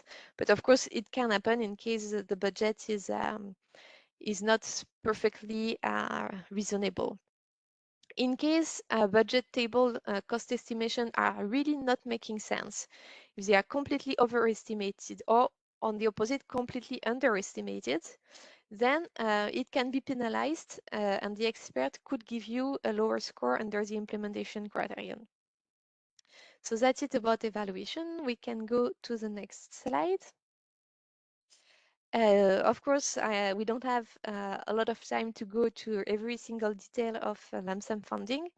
So if you want to know more about it, we have created a page on the Funding and Tenders portal about lump sum. So you have a direct link here, or if you want to find it by yourself, you just go to the Funding and Tenders portal, then you go to the page for Horizon Europe, and if you scroll down a bit, you will find a box with lump sum written on it. And on this page, you will find all the guidance document we have available so far on lump sums. We have a set of slides, we have a quick guide that is presenting the principles of lump sum funding, we have frequently asked questions, and we have also a detailed guidance note for applicants and beneficiaries. You have all the links here, so if you're interested, you can have a look. You have also the reference documents, but this is like more of a legal nature and maybe less relevant at the moment of writing your proposal.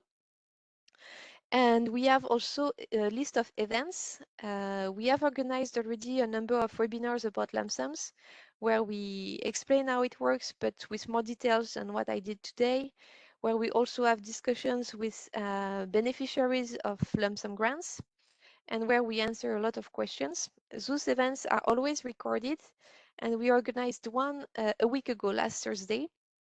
So if you want to know more and if you are interested, you can go to that lump sum page and go to the event of last week, and you can watch the recording or have a look at the slides we used at that moment. And last but not least, we can go to the next slide. We have also on this lump sum page a small search engine on which you can see which topics, which course concretely use lump sums. So you can go there and you can filter by program part. So under the program part, you choose the EIE, and you will see which topics concretely are using lump sum under the EIE Work Programme. So that can be interesting for you to know that. We can go to the next slide, which is the last one.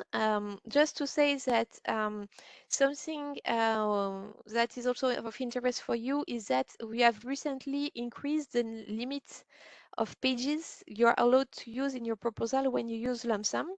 Instead of 30 pages for coordination and support action, when your topic is using lump sum, you can have 33 pages because, well, we need to give space to applicants in case they want, for example, to split the work packages.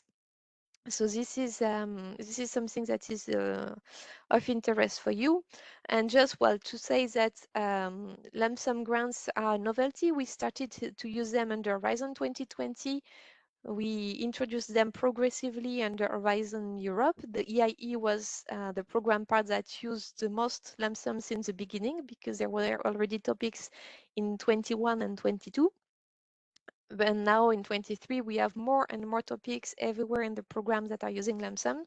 So we are, of course, going to monitor this novelty, check what is working, what is not working. So don't be surprised if in a few months you receive some survey from our site, because we will collect your feedback and experience so that if adjustments are needed, we will be able to implement them. So that's it from my side. And if you have any questions, don't hesitate to put them in Slido. Many thanks, Benedict. I think you have saved to our audience a lot of time because apparently the literature is very rich. So now you got here everything in 20 minutes time. And of course, the reason why you have so many lump sum actions in EIE is because we are really willing to simplify your life, dear future potential beneficiaries. Next slide, please. So now we are turning to the Q&A session. And by the way, for lump sums, this is the orange room. And we will be skimming through them now. Now it depends a little bit on the traffic on Slido, but let's say that given the time we have, it will be around 10 questions max. So in case you see some questions already published, you see highly relevant, don't hesitate to vote for them because this will then facilitate sorting out the different questions. Marie, est-ce que on partage les questions? Okay, so we're starting with the general questions. Yes, the slides and the recording will be available. We'll have to make a slight correction on one slide which indicated wrong dates. Apologies for this. I'm coming back to this later on.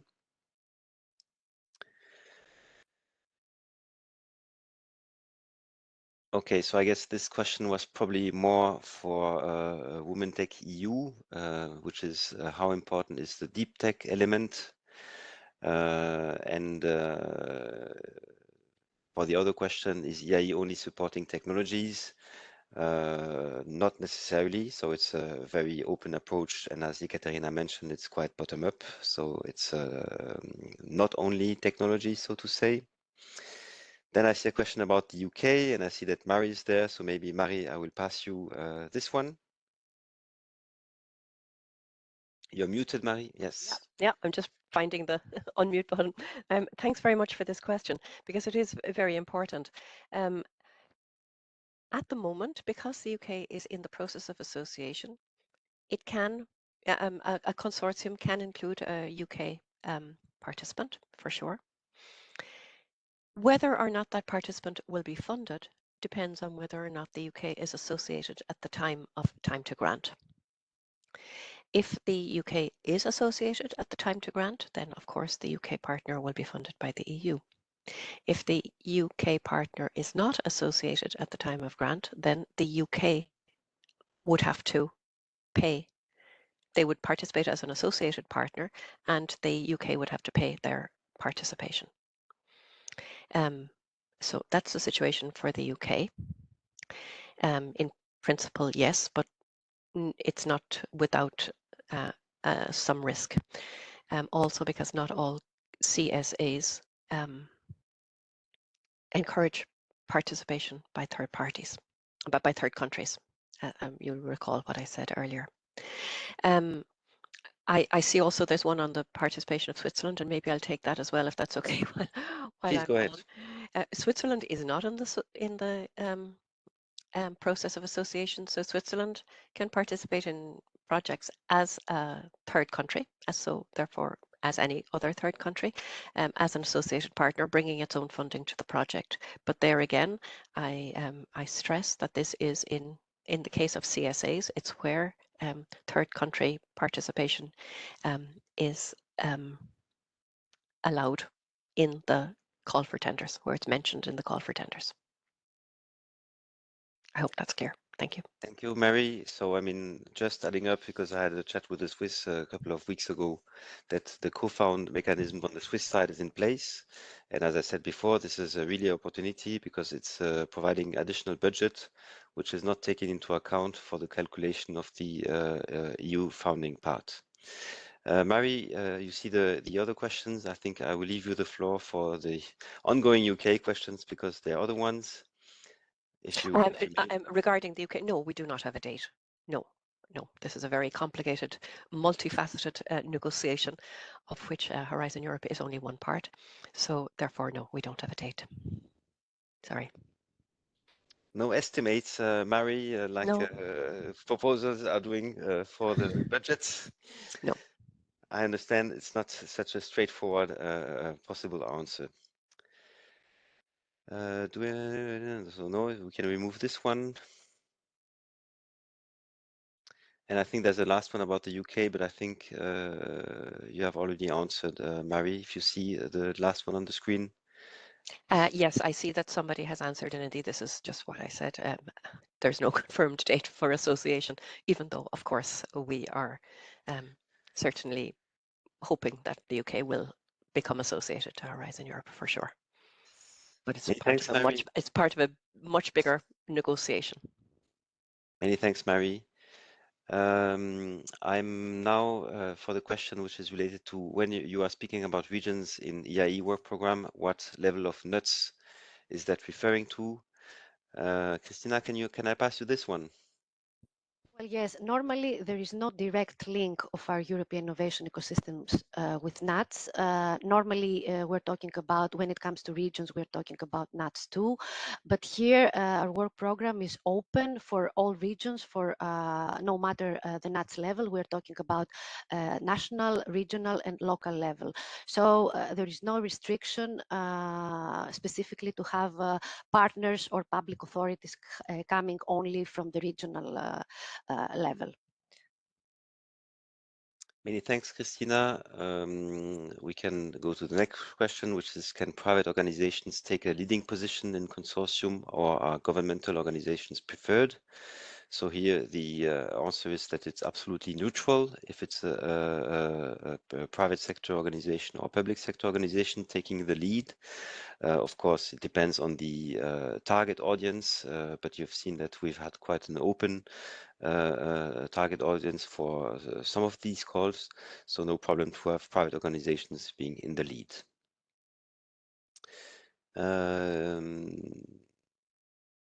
In regards to education, learning and development startups, what are your recommendations for EU founding? That's an excellent question. I think here the founding opportunities are quite numerous. And we've had, by the way, also in the previous work program an action which was related to entrepreneurship education. And in the next work program, there will be also an action related to cooperation between academia and SMEs. But here it won't be possible for me to be exhaustive because it would be really too long. So I'm turning to the next question, which is, are these the only 4 topics available? The answer is that here we are talking about 2023. So yes, these are the only 4 topics, maybe only peut-être, but very important ones. So this is for 2023. And Marie Kavanagh had incidentally mentioned another call, which was for 2024, which is the EU-Africa Union Cooperation Platform. So this is all for this year, 2023. So then we can go to the next room. This is for Women Tech EU.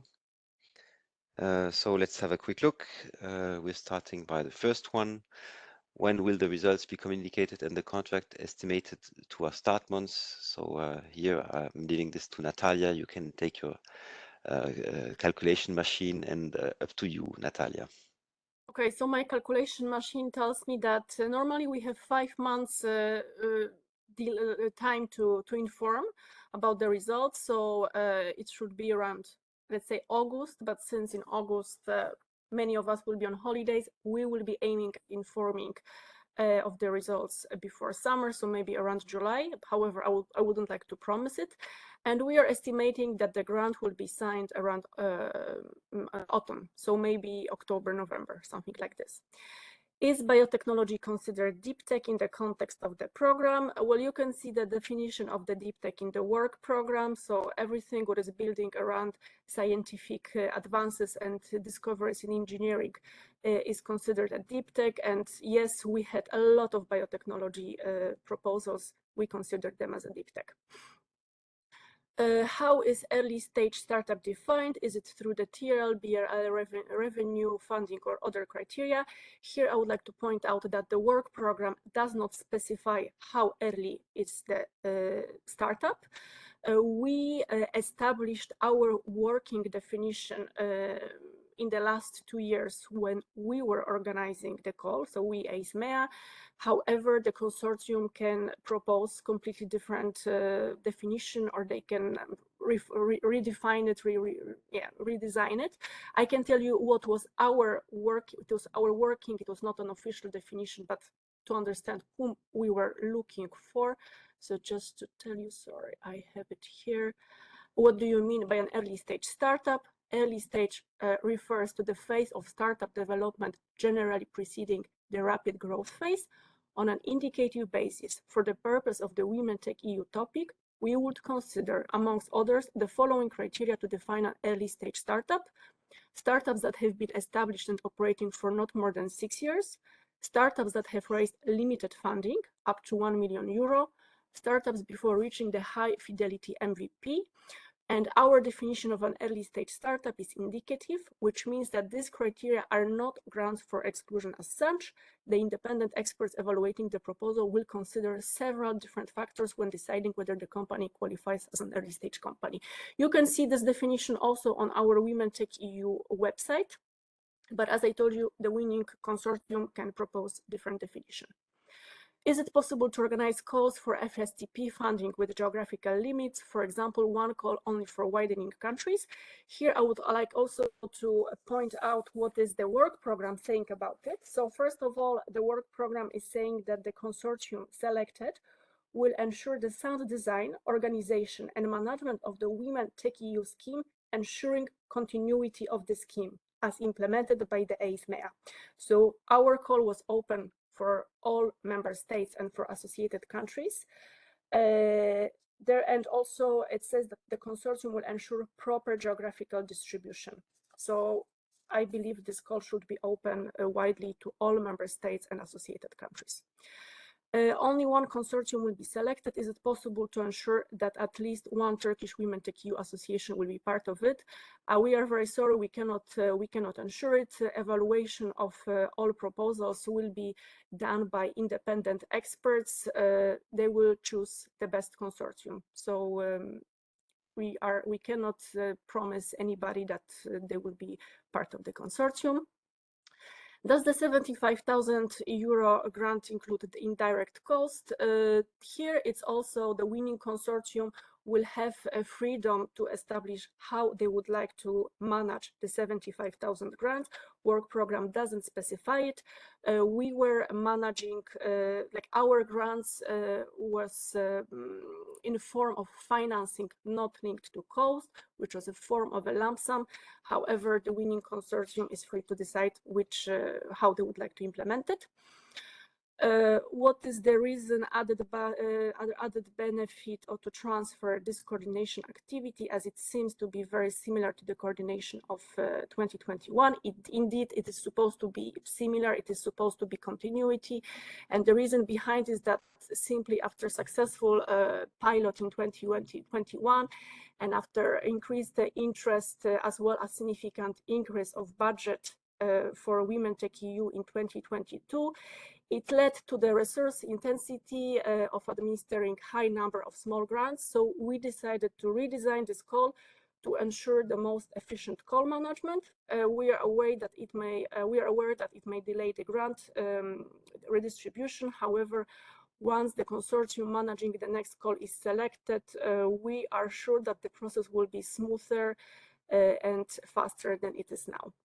Will you share the presentation? Yes, the presentation will be shared. Is there any contact that we can reach out to in case you have doubts and questions? You can always ask your question in the Funding and Tenders portal. You can also send us an email to the functional mailbox. However, we will publish your question and your answer in our FAQ, which we will soon update in relation to this call. We do not meet potential applicants one-to-one to ensure equal treatment of all applicants. The women selected, do they have to participate in the Women Leadership Program, or it can be optional? So we are now discussing this with our colleagues from the EIC BUS team, and we concluded that most probably it will be optional. Can you summarize the types of organizations that can be part of the consortia? Well, here the work program doesn't specify the type of organizations. I can imagine, for example, business angels associations or startup ecosystem builders, venture capital organizations, incubators, accelerators. So, but these are just my ideas. Whoever will have capacity to organize such a call and then manage the grants is free to apply. The work program doesn't specify it. And how big do you expect the consortium to be efficient?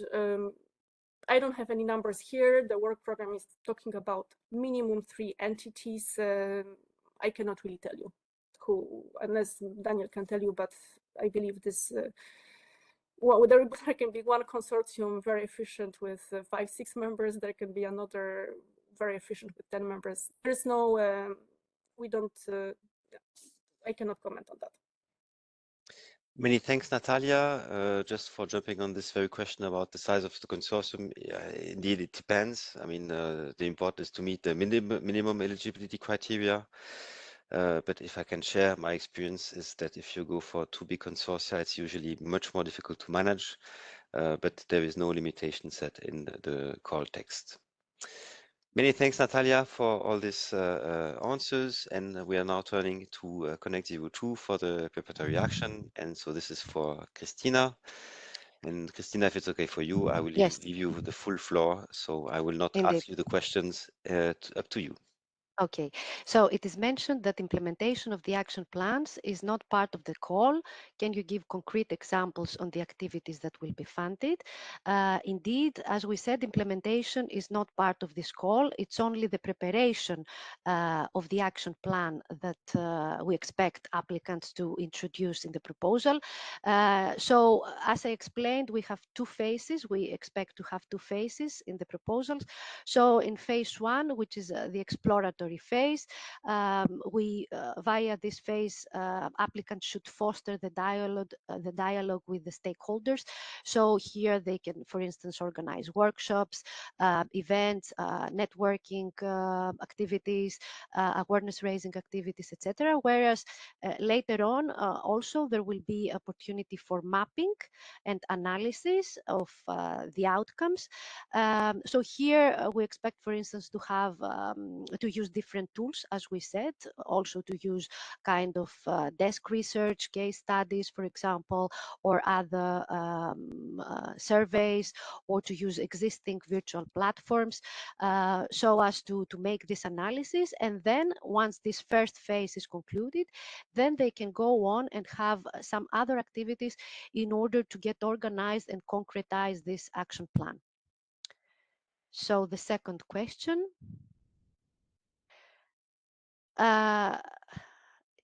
we can go to the next one. No. Do all this need to be included in the consortium? All key innovation players from across the quadruple helix and all EU territories, including rural areas?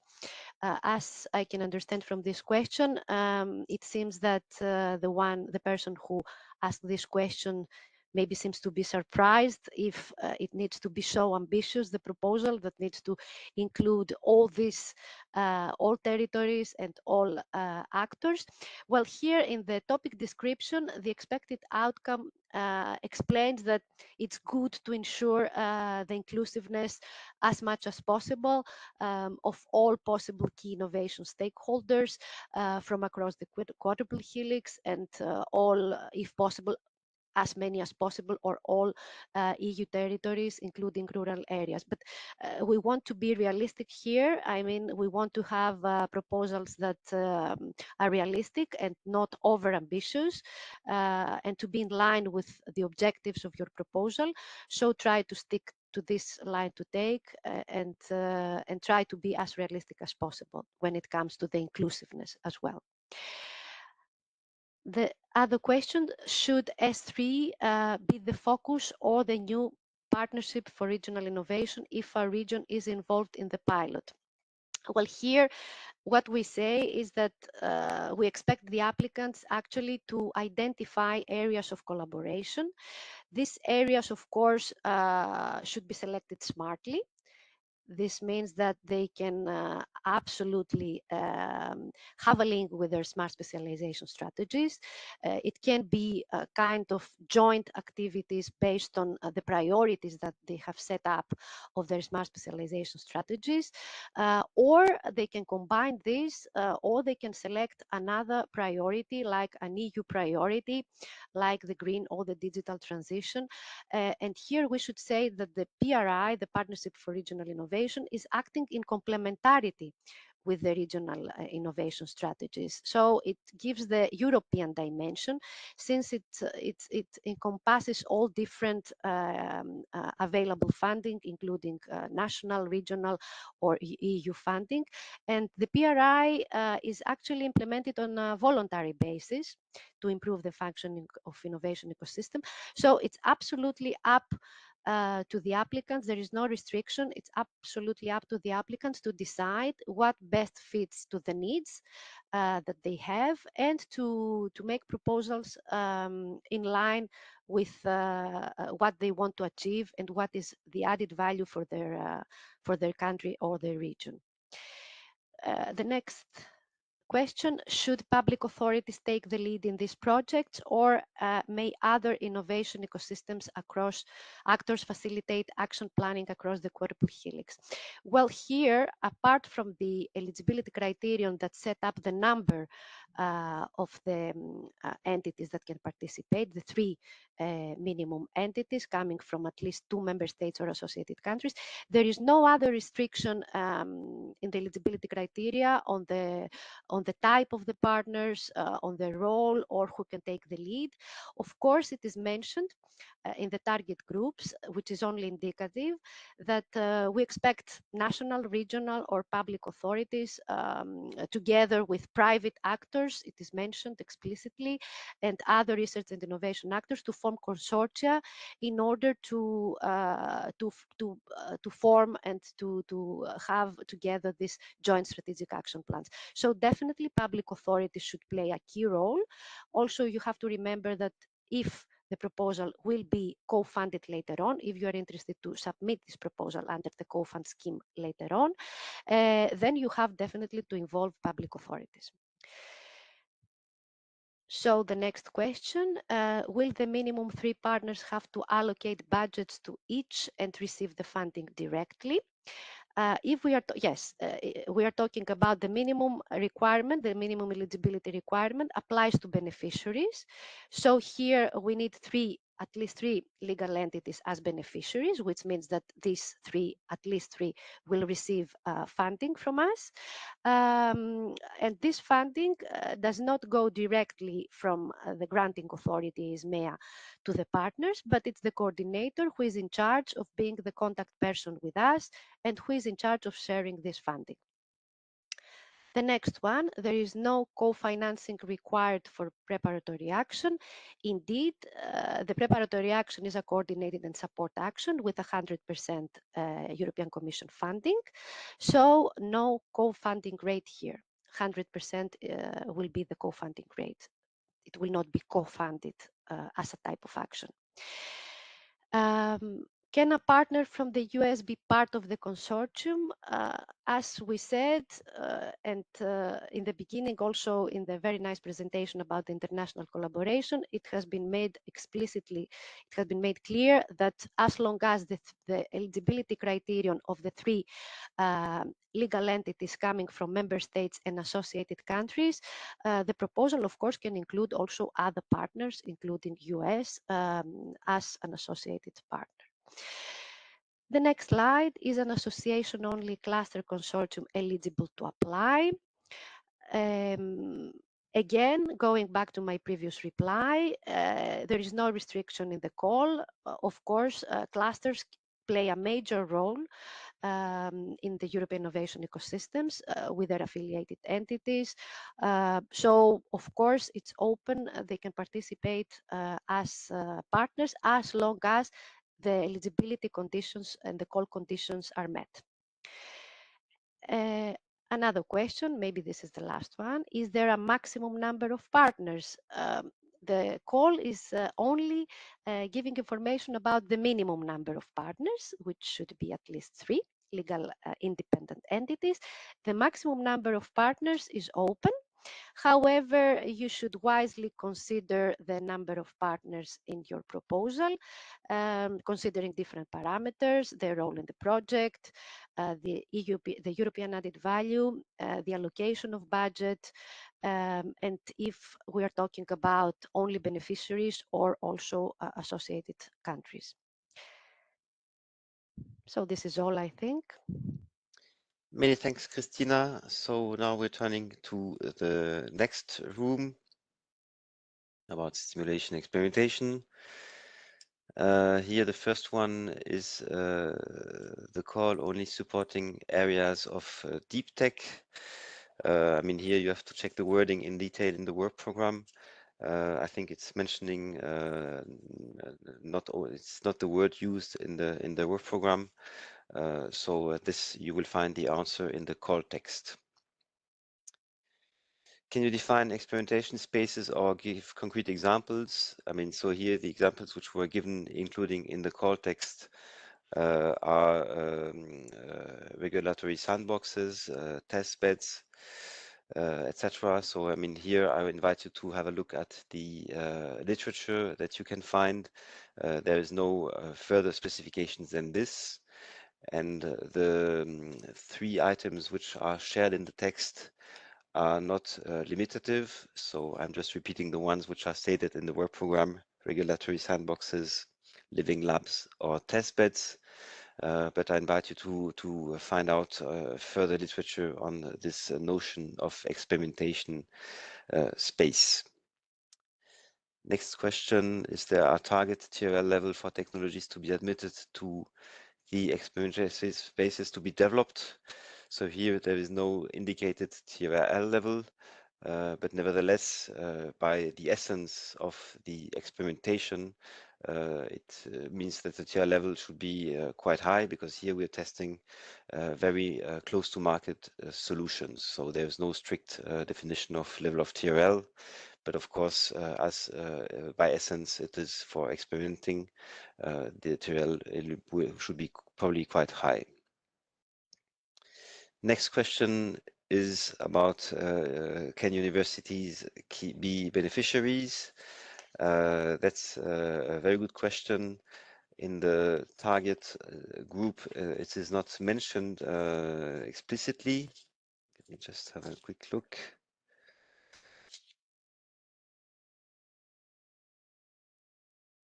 So the universities are not mentioned explicitly. But then it depends also on the nature of the university. For instance, here we're talking about what are listed are research and technical organizations.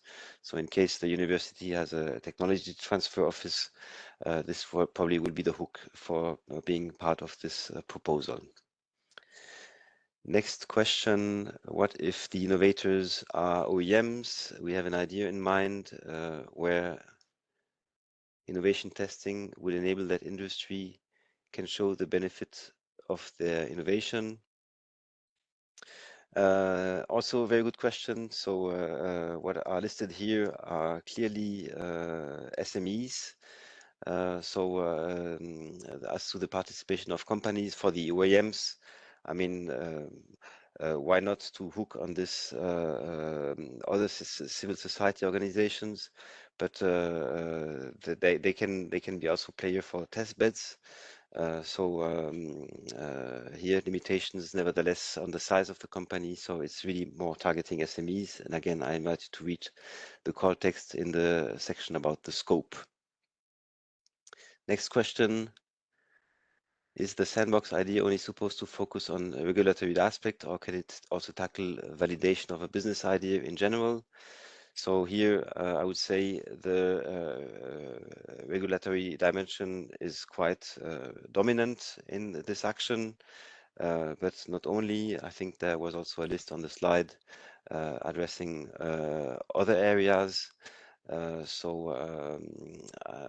Again, the focus is on the regulatory part, but validation of business ideas are not excluded per se. Of course, with the prerequisite that it's addressing an area which is either hampered, where the regulation is hampering innovation, or an area where there is no yet regulation. Next question, are UK partners eligible? I think this has been already answered by my colleague Mary. So they can now go for the proposal, but they will be eligible only if the association agreement is signed at the moment of the signature of the grant agreement. You mentioned disruptive technologies. Therefore, can you put more words on how to understand technologies? Here again, I invite you to read the call text. I think in the technologies can be understood here in quite a broad sense. For instance, it can be also related to software, for instance. Have a look at the text of the call. This will give you some ways of understanding the scope. Next question, stimulating of the experimentation practice call. Could you please elaborate more? What should we understand from the establishment of an experimentation space? This, I think I've already answered. This was part of the first question. Again, I repeat what is listed in the call text are test beds, regulatory sandboxes, and living labs. But it's not exhaustive, so there's some space also for you to bring in some new ideas. Mari, I see your hand is risen. I don't know if it's for now. Yes, thanks, Daniel. I just wanted to, sorry, I'm looking at the right camera. I just wanted to pick up something that you just mentioned there about the UK, and I just want to be sure that it's absolutely clear. The UK can be part of a consortium, but the eligibility for funding is a very important one, and that will be what will be decided. Whether they'll be eligible for EU funding will really depend on whether they're associated or not at the time of the contract negotiations. And I think that this is important. Also, if it is considered that third countries can be involved in the CSA, they can always participate as an associated partner where they bring their own funding to the table. I just wanted to make that clear. Thank you. Many thanks, Mary. So indeed, I mean, we've experienced this in previous grant agreement preparations. You have to foresee a plan B in case the association agreement is not signed. So they can be part of it at the first stage, but careful for possible needs for reorganization, the internal organization of the consortium. We are now going to the last room. Not the last room, there's also the lump sums. So let's have a quick look on this. Before that, I wanted to present you my apologies because the dates indicated in the slides are not correct. So this will be, of course, updated before we publishing the set of slides. So just repeating, the opening date is the 8th of June this year with a closing on the 21st of September. Okay, so let's go to the question. Should partners in this call preferably be procurers, companies or providers, or a company overall? So here there is no preference. You just have a look at the call text. So it's really very open. Of course, you've seen that it is mentioned that the service providers play a key role in these advisory services. Nevertheless, there is no preference as to who should be part of the proposals. Next question, where can I find opportunities to join a consortium?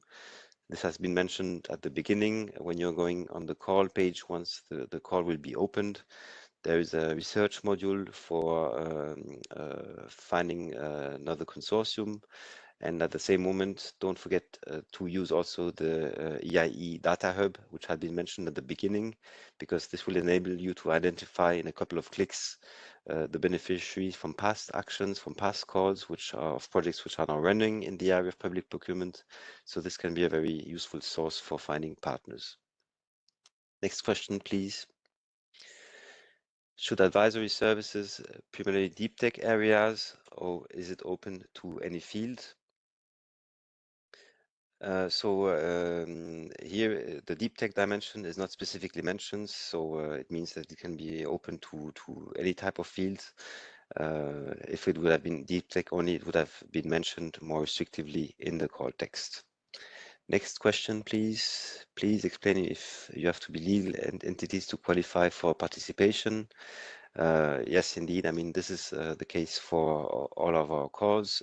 We are signing with legal entities with some exceptions which are sometimes related to research, but here we're indeed talking only about legal entities. Okay, so I think that was all. And Catalina, I think there were some questions coming also in the general section, if we can have a look. Okay, so maybe let's stay on the lump sums. So in this case, I'm turning to Benedict. Benedict, be ready. What about when companies are audited? What documentation we need to provide to substantiate costs? Well, that's the beauty of lump sum and the consequence of the fact that you are not reporting on financial elements, because we are not interested in that. We are not going to be interested in the cost you have already, you have really incurred, neither at the moment of audits. So it doesn't mean that there will be no audits at all, but it means that there will be no financial audits for lump sum grants. The audits will be focusing on other aspects of the grants, whether it is the proper implementation or all the other obligations that are non-financial that you have in the grant agreement. So as a consequence, you don't need to keep timesheets, for example, because this is a proof of how you have spent your personnel costs. So in a lump sum grant, you don't have to do timesheets. You don't have to keep, at least for the European services, you don't have to keep bills, invoices, and whatever. We are not interested in those documents. Many thanks, Benedict. I'll let you read out loud the second question. Do the costs spent in the project have to be in accordance with the general financial principle of the Horizon Europe program? Of course. It's not because we are in a lump sum grant that you can budget in your cost estimation things that would not be eligible under Horizon Europe. So anyway, you will be guided by the cost categories that are provided to you in the detailed budget table, but that's a key principle. You need to budget only things that are eligible under Horizon Europe. Many thanks, Benedict. So now we can turn to the general room. I think new questions popped up. We'll be able to access the recording of the session. Yes. When are the results on 2022 going to be published? So here for 2022, I mean, we've had several calls and we are now in the process of finalizing, let's say, 3 topics. One of these is Startup Europe. One is related to indeed the Women Tech EU call of 2022. And the last one is the investment ecosystems. So here the results should be published quite soon. We are a small private school in Bulgaria. We are experienced in Erasmus+. And we think we can be of eligible and useful. I mean, this is again up to you and depends really on a very specific situation of each of the consortia. So this is up to you to look out for partners which would find some value in having you as part of the consortium. But I would say in general lines, private schools are not really in the scope of our actions. Next question. Where can we find the recording of the presentation? Can we share it with potential consortium members? Of course. I mean, for the recording, it will be published on the EISMEA website, on the European Innovation Ecosystems pages. And this recording is totally public, so feel free to share it as wide as possible. Dear ladies and gentlemen, I think we're now through the questions, and I just wanted to give an additional hint for the applicants, specifically the ones which are less experienced. We have mentioned several times a network which can help you in this. This is the Enterprise Europe network, which is spread all over the world, of course, with a strong presence specifically in the EU.